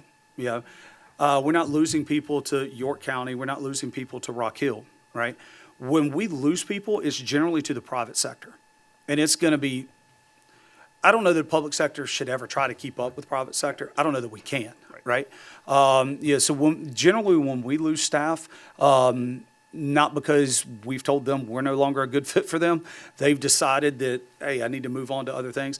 Generally, we lose them to the private sector. Now, where we're competing against those other entities, right? Especially the county, Rock Hill, Fort Mill, is when we're trying to fill positions, right? So they're looking, they've decided they want to come to this area.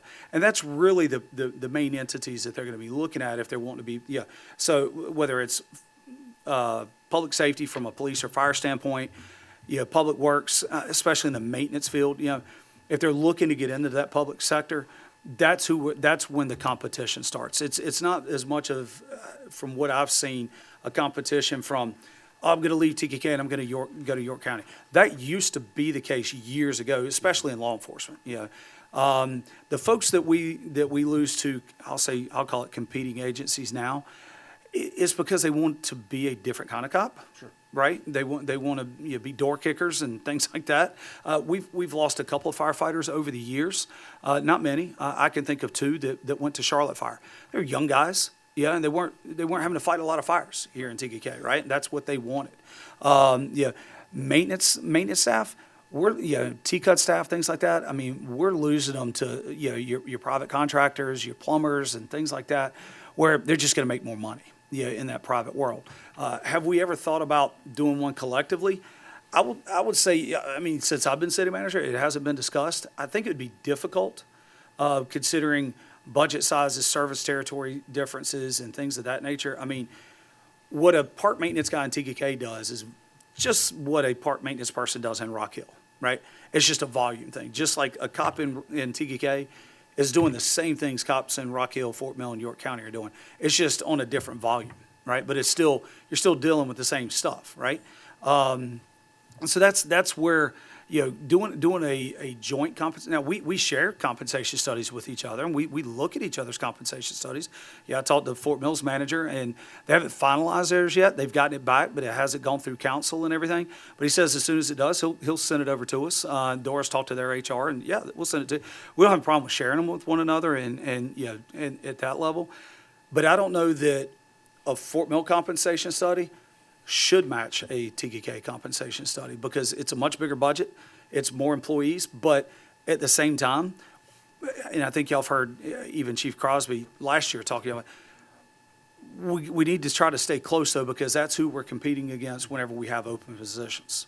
And that's where it gets hard is from that recruitment standpoint. I mean, if you can come here and do the same job, but it's for $2-3 less an hour, you're going to go to the other place. I mean, every single one of them will. But if they're not leaving for other governmental agencies, why are we comparing?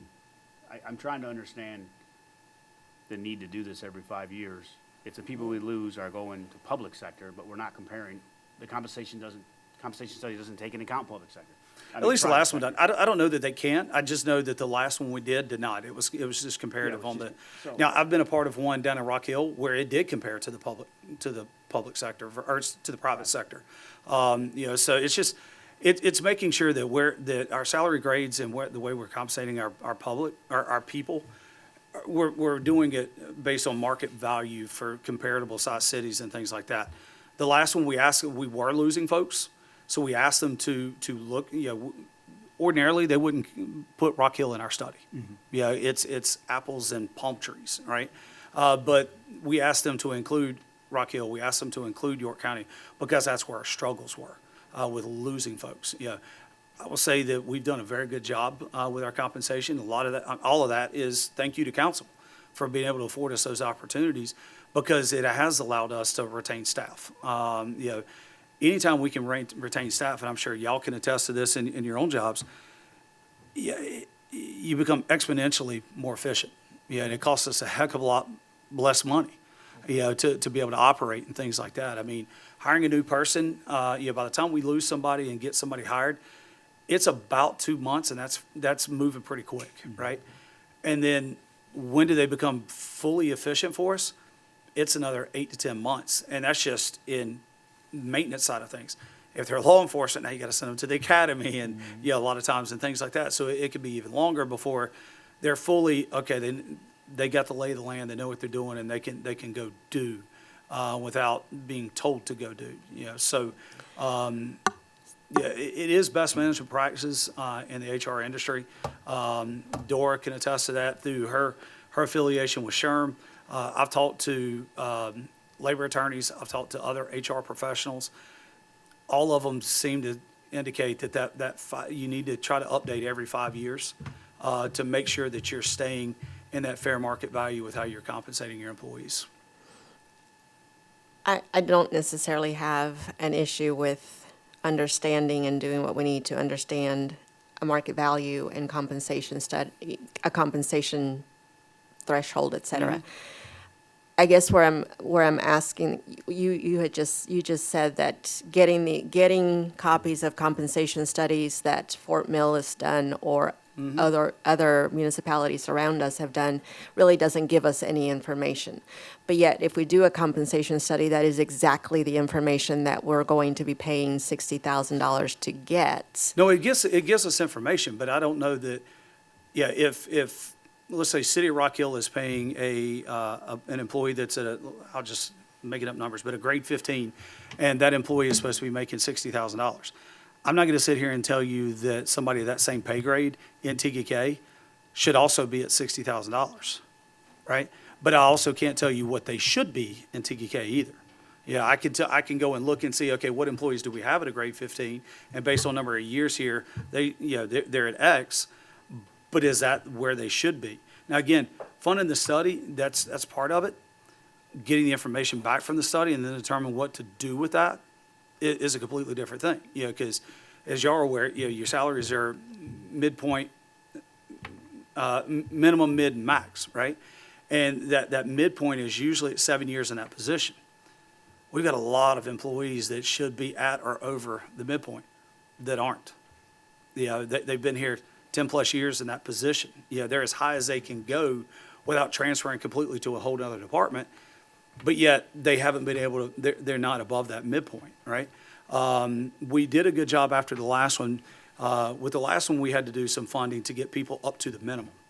When they came back with the scales, we had a number of employees that were below just the minimum salary point. So council afforded us the opportunity. Let's get those folks up to the minimum, right? What that does, though, without moving everybody else, starts to create that compression. And we've done a pretty good job of managing that through the budgets year after year and analyzing it with each department to make sure that we're trying to keep that compression out of it. And I don't think that we have a compression issue at this point. There's definitely concerns, especially I'll say in the maintenance and in fire. With just some of the fire studies I've put into Dropbox, some information that Glenn's been able to ascertain. The hard part with that, though, is we're also competing against volunteer fire departments like Flint Hill. Flint Hill is I'll call it a very lucrative volunteer fire department. But when you've got Carowinds in your tax base, it helps a lot, right? But their volunteer firefighters are paid. I think the term volunteer when it comes to firefighters, it's not as much volunteer as what it once used to be, right? Because they're having to cover that 24/7 type thing. But we're below what even just on some of our starting stuff what even volunteer departments are. So it's now should a firefighter in TGK be making is starting firefighter with EMT? Should they be making what a first year firefighter 2 EMT in Rock Hill should be? On the surface level, I would say no, because it's not comparative. Rock Hill's this massive city. Calls run and things like that, budget size, people served, that kind of thing. It may not be comparable, but for me to say that, I'll also admit that's probably pretty arbitrary on my part. To make that assumption. Getting the study is going to show us. And the study may show us you're exactly where you need to be. You don't need to change anything. It may show us that we need to make big changes that we got to look at and be like, we can't afford all those changes. So maybe we only need to do some of those changes and figure that out. But where we're at, where we need to be, I'm gonna have a hard time just with us as staff, just trying to figure it out, if you will, There, comparable cities, I mean, at one point Bluffton was a comparable city. I would not say Bluffton is a comparable city to TKK anymore. Bluffton's probably the fastest growing city in South Carolina right now. Now, it's not in the top 5, but it's growing exponentially. But probably a similar cost of living is what we have here. So there's a lot of things that go into it that a professional consultant is going to be able to identify. But as far as the things that they're looking at and the things that they're comparing it to, that's something we can dictate. Once we're able to make that selection. There's things that we want to dictate, we want to ask for in the RFPs that we haven't asked for before. One thing that comes up from time to time during the budget process is, why do you need more employees? We're not recommending any more right now. But that's something a consultant can look at as part of the compensation study that, okay, based on costs, let's say in PD, because everybody always says you have too many officers until your car's the one that's broken into, or your house is the one that got robbed, and this where are all the cops at, right? But it can demonstrate to us based on calls for service, number of employees, square mileage of the city. This is how many officers you should have, right? This is how many maintenance guys you should have, and things like that. We can get that information and take some of that. Well, we just know we're busy and we're not able to get to everything, and that's why we need to add somebody. It takes a lot of that out of it and gives us something more in black and white to look at. In addition to, are we at the right rates? Are our scales at the right level? Are our scales too low? Or heck, they may even come back and say, well, your scales are actually a little bit too high. Your scales should be down to here.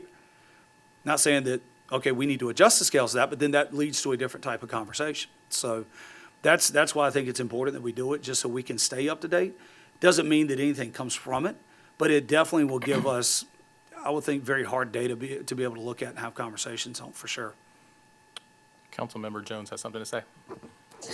Hi, thank you for that thorough explanation, Charlie.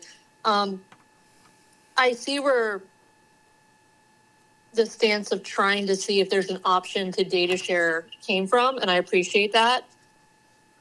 Just to echo, though, we've talked a lot about making data-driven decisions as a council.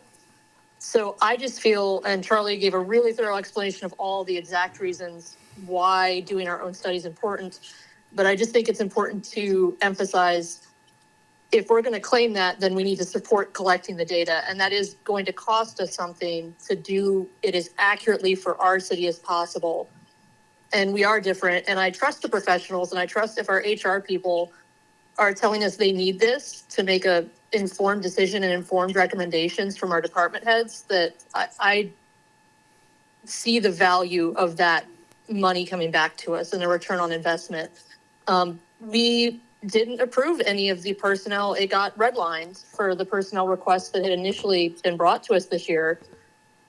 What difference would that study make on that? I think this is something that isn't worth being penny wise, poor pound on, in terms of, if we're saying we want to work with the best data possible, let's make sure we're working with the best data possible, which means hiring the professionals to get our city's specific image for us. And that's just my thought on that. Thank you. Charlie, when was the last one done? 2019. It wasn't 2019, because I was on council. It was on 2019. No. That's the date of the last study. You sure? Positive. Because we got it back in 2021 or 2022. I'll show you right now. Hindenburg. Files. Personnel.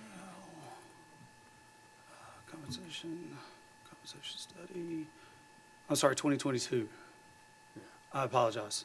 It wasn't 2019, it was 2022. So yeah, we are 4 years going into our 5th year with that one. Yeah. I'm sorry. No, it's all right. I was confusing leaf-back Yeah, truck dates no, I and thought I was like, compensation dates. Yes, 2022. All right. 2022. I do think it's valuable to have the data to analyze where the positions are and where everything aligns. I think it's valuable for our city staff and our employees that do such a wonderful job for our city day in and day out that we sit there and congratulate all the time and say thank you. We need to sit there, and if there's potentially an opportunity for them to make more money or stay exactly or justify where their salary ranges are, I think we need to do that, and something that we really need to look at. It's beneficial, and hopefully we can look at that and they'll understand that we're looking to them and making sure that they are getting the salary and the compensation, especially with the economy the way it is, the inflation that's risen and the gas price and all that kind of stuff, that they don't just stay where they are, but they could potentially rise, or the study, like I said, will justify where they're at and keep it that way. So I would like to see the compensation study funded. In council, in full transparency, I'll tell y'all the same thing I've told some department heads. Just because we do a compensation study doesn't mean that people are all of a sudden going to start getting raises either. Yeah, and I told them, be very clear with your staff on that. Just because we do a study doesn't mean things are going to absolutely change. I don't know how much they will change, if they change at all. And it may be recommended changes coming in that we've got to figure out, if we could even do anything with it. Council has done a fantastic job and is very much appreciative with staff salaries. I'll say for sure over the last 6 or 7 years, for sure, absolutely. And again, with even going into this projected fiscal year of a 3% COLA and up to a 1% merit increase, based on annual reviews. I mean, there are still cities out in South Carolina that, they're not doing raises, can't do raises. I mean, and that's just fact of the matter of where they're at economically. We've always tried to attract the best, most qualified people we can to come in. And I think for the most part, we've been able to do that thanks to where council has allowed us to adjust salaries, year over year and things like that. But we've still got some, especially in our maintenance departments, where it's hard to even get resumes in, get applications in. We had 2 park maintenance, and I'll just use those as an example because it's the most recent, where Dustin went 6-8 months with no application whatsoever, and finally got 1 or 2 in and was able to fill position. But it's, now you're just interviewing just because, well, I got open spots and I need somebody to interview, and you're not being able to select from the best. You're selecting from what's just available. The police department went through that where, they were down big time, couldn't get an application in. Council made that adjustment, and it has been phenomenal with the adjustment that council did a couple of years ago, to where we're able to be selective. We're able to choose and get that best fit, and not just, well, I got an open position, I really need to cut back on overtime, so, this one will do. You're able to get in a good quality officer or person for that position, and that's ultimately that's what we want to strive to do. The better the people we can get and keep, the better we're going to be able to serve the community. So that's my spiel. I know that was a very long way of answering a very brief question, and sorry about that, but I don't begrudge wanting to and compensating for the good people that we have. I think that, if what we're hearing is that a compensation study is going to give us the right type of information to make those decisions, I'm also going by what I heard you say, which is that looking at compensation studies that other communities around us have done doesn't really tell us what we need to know, but yet that's the data that we're going to get. Correct. You've also said that we're not really competing against the municipalities that are close to us, but yet that's the data that's going to be used in order to set our compensation study. I don't have a problem with having a compensation study. I just want to make sure that what we're getting from it is information that is actually going to give us the data that we need Yes. to make these decisions Agree 100%. and not just information. And I think we're in a different position now than we were with the last one, because as I said, in the last one, we were losing people. And when I say losing people, Dora did some analysis to where our biggest month where we would lose people last year was May. And it was 5 people. Yes, we're not losing tons of people across the board, And again, I will say it's not a matter of us losing them to the other local agencies around us. But when we're trying to attract the new candidates, they've got openings, we've got openings, and being competitive to be able to attract those people and get that seat at the table, if you will. That's where the competition comes in, more so than losing somebody from here to there, if that makes sense. It's being able to battle against them, compete against them to be able to get those employees or get a chance at those. Dora, your name has been brought up several times in this conversation, and we've heard from other department heads. I would love to hear from you to give us the HR perspective of what this does. And while Dora's walking up, I just had a question she might, or Charlie might be able to answer. Sure. We did the compensation study before. Was that updated every time we gave raises and gave? The scales have been. Yeah. Yes, sir. I've adjusted the scales every year based on what the COLA was. Okay. Just Yep. wanted to make sure. That's why I don't know that the scales are going to get adjusted very much through a compensation study, but they could. Yeah, but we've been keeping up with the scales, and that was something I started back in 2013. 2015 with that, because we did one in 2015, right, Dora? 18. So that's something that we've been doing is every year through the budget with the salary schedules is adjusting those scales based on whatever the COLA percentage is. All right, Dora? Well, when we did do the compensation study in 2022, we did find out that we were not competitive, that the market had changed, and it presented an 8% increase at that time.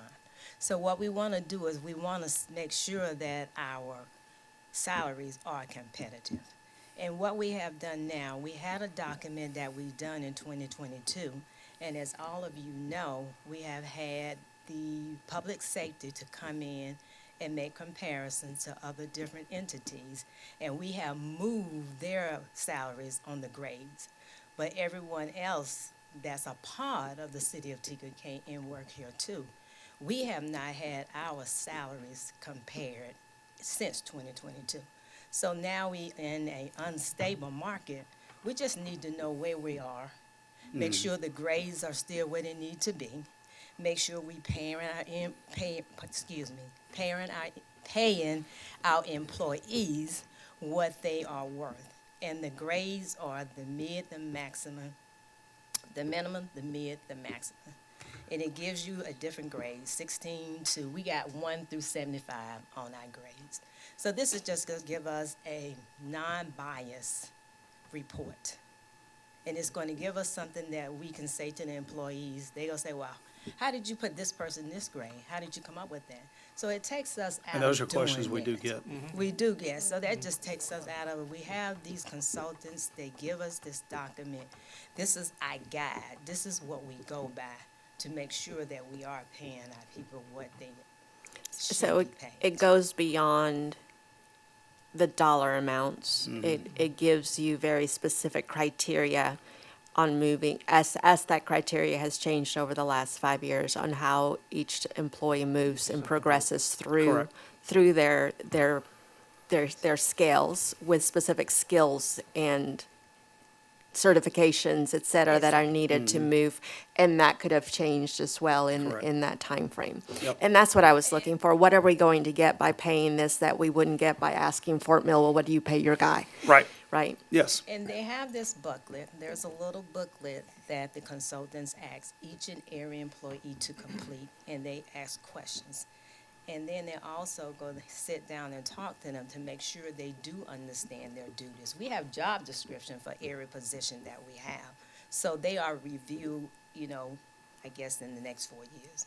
Because our job descriptions do change, and we do have other duties that are being added. And we do not know how to grade that. And we want to be fair. And we don't want, Charlie and I don't want someone to come in and say, well, hey, Dana's making this much, because employees, for some reason, they talk about their money. So they crazy. do, no matter what. So we want to be fair to all of them. And then we want to make sure that they are being paid competitive too, since we have not went out and checked Fort Mill, Rock Hill, York County, and brought to you all, well, hey, Dana is the accounts analysis procurement person. So Rock Hill is paying this and yada yada, and bring it to you all to make a decision on giving the rest of staff a chance to have their salaries increase and to pay them for what they work and the job that they're doing. Yeah, so I think, yeah, the 60,000, it just seems like a large amount. However, if the data that you get helps informs your decisions, then I'll trust that. I see it as an investment in our people and making sure that we're treating our employees the way that they deserve to be treated. So, for me, psychologically, if I just say, well, if we break that into 5 years, it's $12,000 a year to guarantee that we're making the best data-driven decisions for our folks. I can justify that. So, if you're telling me that that's the data that you need, then I trust that that's the data we need. Makes Dora's job a lot easier. I like that it standardizes the positions. You're able to across the, it's not just about the dollars. Correct.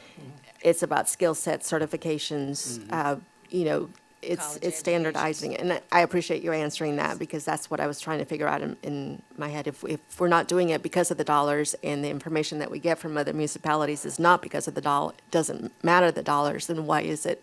But that explains the thought process behind needing that. Thank you. Okay. And I have a little, some information I can email you guys too, and it came from the last consulting firm. And it's really good information, help you kind of understand the need for having a compensation study. No, that would be great. Thank you. Thanks, Dora. Thank you. What are the questions or things do we need to discuss on general fund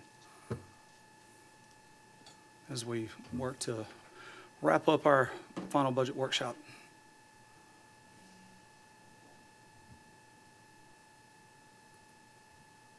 If any. I'm good. Jim? Good.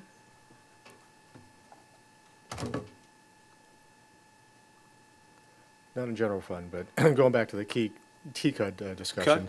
TCUD discussion. Yeah, I totally understand it. And when it comes to the leaf truck, I know that we can't shift funds to that.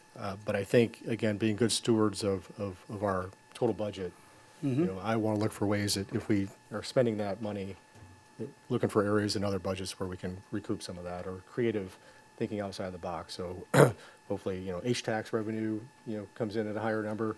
I can't pay for a leaf vac with H-tax. I know that. No. I'm just saying as a total budget. But, yeah. I know I'm not talking about In- cost and in budget totalities. lines, but for the residents of TEK, we are being good stewards of tax dollar money, and so, you know, that's how I'm approaching that. Understood. Mayor, Tom? I think I have more of a question for you in Okay. understanding all of this. This year, every department provided so much more detail on what you were spending your money on, how it was allocated, and that was really, really helpful. Overall, I can follow and track. As a council person, I can look at the total numbers and say, yeah, it seems reasonable. It's not outside of what would seem reasonable. Okay. But I guess where I want to rely on you, specifically as the city manager, as someone that is in those departments day to day, understands their expenses, understands their budgets, understands the way that they process their accountability for those budgets. My question is, are you okay with every line item as it's been presented? Are you comfortable that what they're asking for is reasonable and necessary? Are you comfortable telling us as your council, I have looked at all of this, I have looked at the line items, I have looked at the year-over-year increases, I've looked at where the adjustments have been made, and I am solid that this is the best budget that we can present to you? Or do you feel that there's a place that you might be able to go to and say, you know what, there's 2 or 3, 4, 5 items here that I think that can be possibly adjusted? So I'll say as we sit here on April the 27th, I feel like this is a fantastic budget. On March the 27th, I did not feel like this was going to be a great budget, to be quite honest. Yeah, but the further we can get into a year, especially when we're relying on data from other entities, i.e.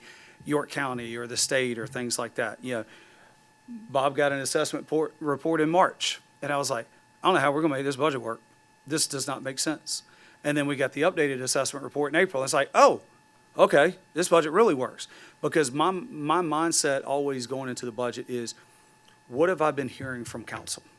You know, either directly or just indirectly through things I've heard from the dais or in just general conversations, right?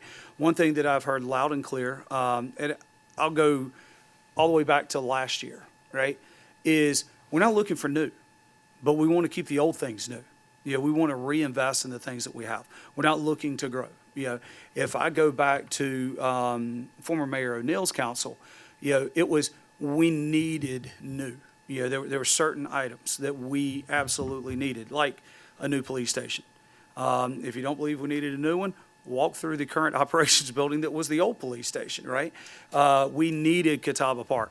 There was a time period where I thought Catawba Park was just going to be this big revenue driver for the city with hosting all these tournaments, things like that. By the time we got around to being able to build the thing, we needed it for our own local programs, you know, because we're bursting at the seams, you know. I thought I did a good job as a Parks and Recreation Director, and then I brought Joey in, and he tripled the number of people, you know. And then we brought Dustin in, and it went even further, right? And it's, whoa, we got to have that. You know, so the focus, yes, I'll go back to former Mayor Shepherd. It was, we got to build up a reserve fund because we don't have a reserve fund, and that was the focus. And then under former Mayor O'Neill, it was, okay, now we got to catch up on things that we held off on. Now we're getting to a part where, okay, now we need to maintain. We're always going to need replacement vehicles, replacement equipment, always. You know, the cost of doing business is going to go up every single year. You know, Dana and I were joking today. I said, I wish I could buy a ream of paper for, you know, today what I could have 5 years ago. Yeah, there's a cost that we can't control. But now what I will say is, I'll go back to, on April 27th, we are forecasting out basically 15 months. Yeah, because we're going all the way to June 30th of next year. I think this is a very, very solid budget, and I feel extremely comfortable with it. I also know that I've got a lot of faith in my department heads, and I know that every single one of them, they're gonna pinch pennies everywhere they can. You know, I mean, time in and time out. My chiefs like to say it a different way. Who we gave money back? Well, you didn't have the money to begin with. It's all in one pot. You can give it back, but yeah, they look and try to find ways to save where they can without sacrificing the operation, the efficiencies and the service that we're delivering. So I know that going into this, we're going to have revenues that are going to come in higher than what we're projecting in some areas, right? We're definitely going to find ways to save monies. Yeah, our department heads do.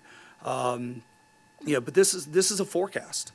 Yeah, I mean, ultimately, that's what budgets are. They're a forecast. Here's what we think, sitting right here today, is going to happen over the course of from July 1 to June 30th of next year. Yeah, and as things happen that are beyond our control, the unexpected things, I've always had a good team here where I say, hey, I need everybody to stop. If it's not mission critical, I need you to stop. We're going to pause that project for right now because this revenue didn't materialize. Yeah, I'll go back to 2019. We had just started our budget year, or no, we had just gotten second read on the budget, and get a call from the county and said, oh, we messed up on your tax projections. Huh? By $500,000. Excuse me? What are you talking about?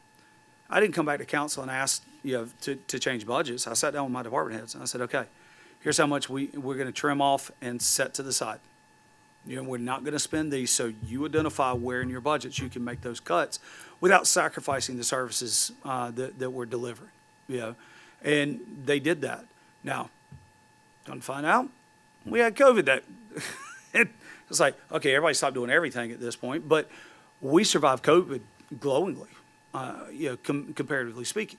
But I know that based on the team that we've got, this is a fantastic budget. Yeah, Bob, you've said it multiple times to me over the last couple of weeks. This is a great budget. You know, I think we've accomplished the tasks that have been. Took the budget 15 months out. It is. But I think we've accomplished through this budget key things that I've heard from council. You know, setting up a capital reserve fund. Yeah, that's a big thing. It's something Bob and I have talked about on and off over the years, but just never had the funds to do it. Other things were taking priorities. And this year we made it a priority. Let's get this done. And, you know, $300,000 isn't, you know, I mean, that's not game-changing money. Now it's but 300,000 plus plus half, plus half the other, of whatever. plus a half of whatever revenues over expenditures, which is a great idea. Yeah, and that's something that we're going to continue to monitor, continue to watch, and as those tax rolls come in, especially by February of next year. Okay, now we know what our taxes are really looking like on this fiscal year, and maybe it is the 9.4, maybe it's 9.5.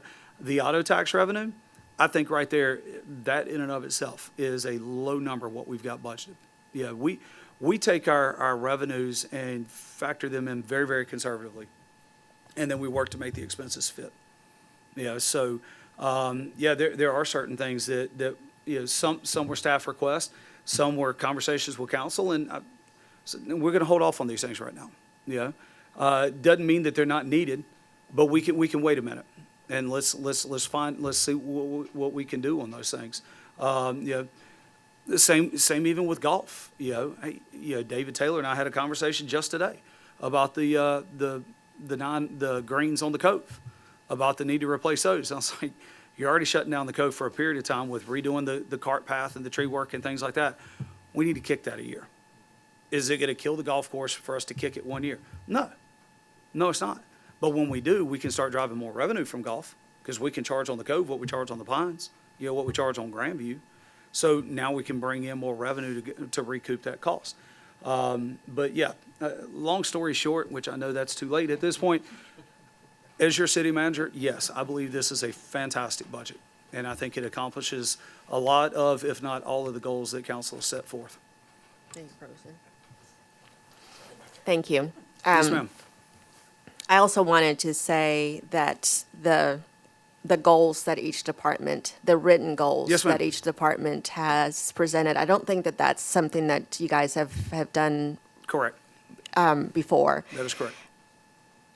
It was very meaningful to be able to kind of read and see your visions for each of your departments and see where you thought your priorities were, because then that gives us an idea of where that accountability comes in.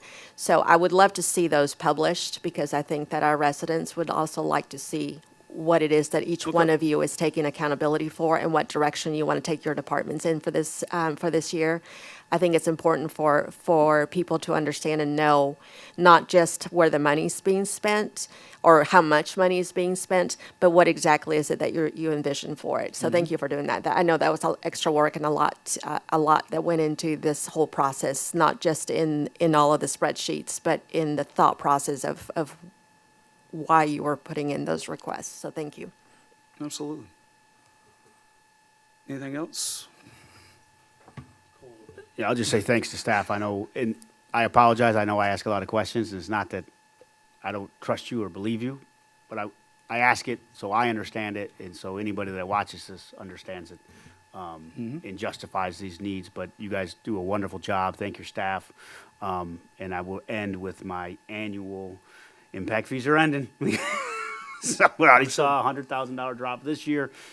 So again, and that's one of the reasons I always push back. Like the comp study, I'm not saying it's not needed. I saw it. I said it's a big number. Maybe there's an alternative. Right. There isn't. Fine. I'm good with that. But this capital plan, I'm hoping we can get in front of this over the next 4 to 5 years. 'Cause Yes. Once the Grove's done, there ain't no more impact fees. And so, and we got, as we saw with your capital request, we got a lot of needs. And so hopefully we can get a lot of this taken care of. So, but just thank you all so much. Thank your staff for me. I know they gave a lot of input to this, so thank you so much. Absolutely. The only real question for me is just, I think it's basically the leaf truck. I don't know what answer you were looking for when all of this started. So but- for all of those, the capital lease requests that we have, which would include the leaf truck, we're gonna hang tight right now on those, because those don't have a budgetary impact to begin with for 26, 27. We're gonna get we're gonna call the company and see if we can get a demo set up with that truck. And once we know when that'll be, I'll push a message out to council so y'all can see. That way it helps y'all with an informed decision. It may lead you to, reinforce it. Yes, this is absolutely the way to go, and then that's the way we'll go. Or it may bring you to an opinion or understanding that, this ain't gonna work for us. This is not a good backup. And at least we can all see it, feel it, and understand it completely as compared to what we have now and what we're looking for. And then we can, and then when it's time to do that resolution and bring it back to council, it will either, at that point, y'all will have made that decision and given that direction, and it'll either include the leaf vac truck or it won't. And then we'll have that conversation next fiscal year. I'd like to basically say some of the same things. We're asking questions, for my part, to better understand. I don't have the institutional knowledge, working in the departments and understanding your budgets. I absolutely do trust that our department heads are going into this with a fiscal conservative mindset, being the best stewards of our taxpayer dollars that you can. And I know you guys execute phenomenally on lean budgets. We see it month over month. And so if we challenge things, it's from our sense of responsibility too, to make sure that we're financially sustainable. It's not challenging or questioning your decision making. It's to help us understand and to see where can we maybe cut back a little bit so we can spend, pay for some of the capital improvement things, as an example. So we trust that you guys have put forward the best budget. Thank you for the detailed explanation. This has really been helpful for me. I'm excited for the direction we're headed as a city. I think we're making some good, solid judgments. And yes, I would definitely like to see where this leaf truck thing goes to. That's just not a sticking point. And we're going to do the best thing for the city at the end of the day. We absolutely will make sure that we're providing the services, the amenities that our residents, deserve.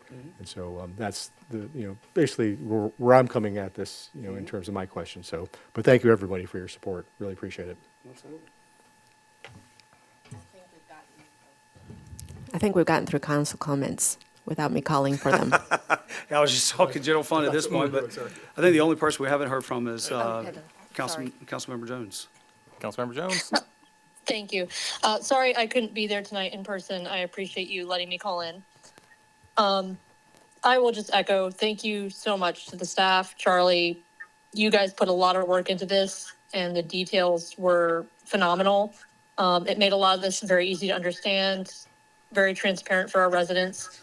It's also, I want to thank the rest of council. We all bring our perspectives to this on behalf of the residents and of ourselves. And it's always good to have those discussions and for the residents to hear us having those discussions, to know that the considerations are being made. I appreciate some of the conversations about personnel and the comp studies. And I'm hopeful that some of the decisions we've made will help to allow us to fund more of this stuff moving forward, because it is a juggling act, and kudos to everybody who's put the work into getting this budget together. As Bob said, 15 months is an ambitious projection. So thank you. That's all I've got tonight. Thank you. So I think that this brings us to the end of our second budget workshop, and I would like to have a motion to adjourn, please. Motion to adjourn. Second? There we go. All those in favor? Aye, we are adjourned.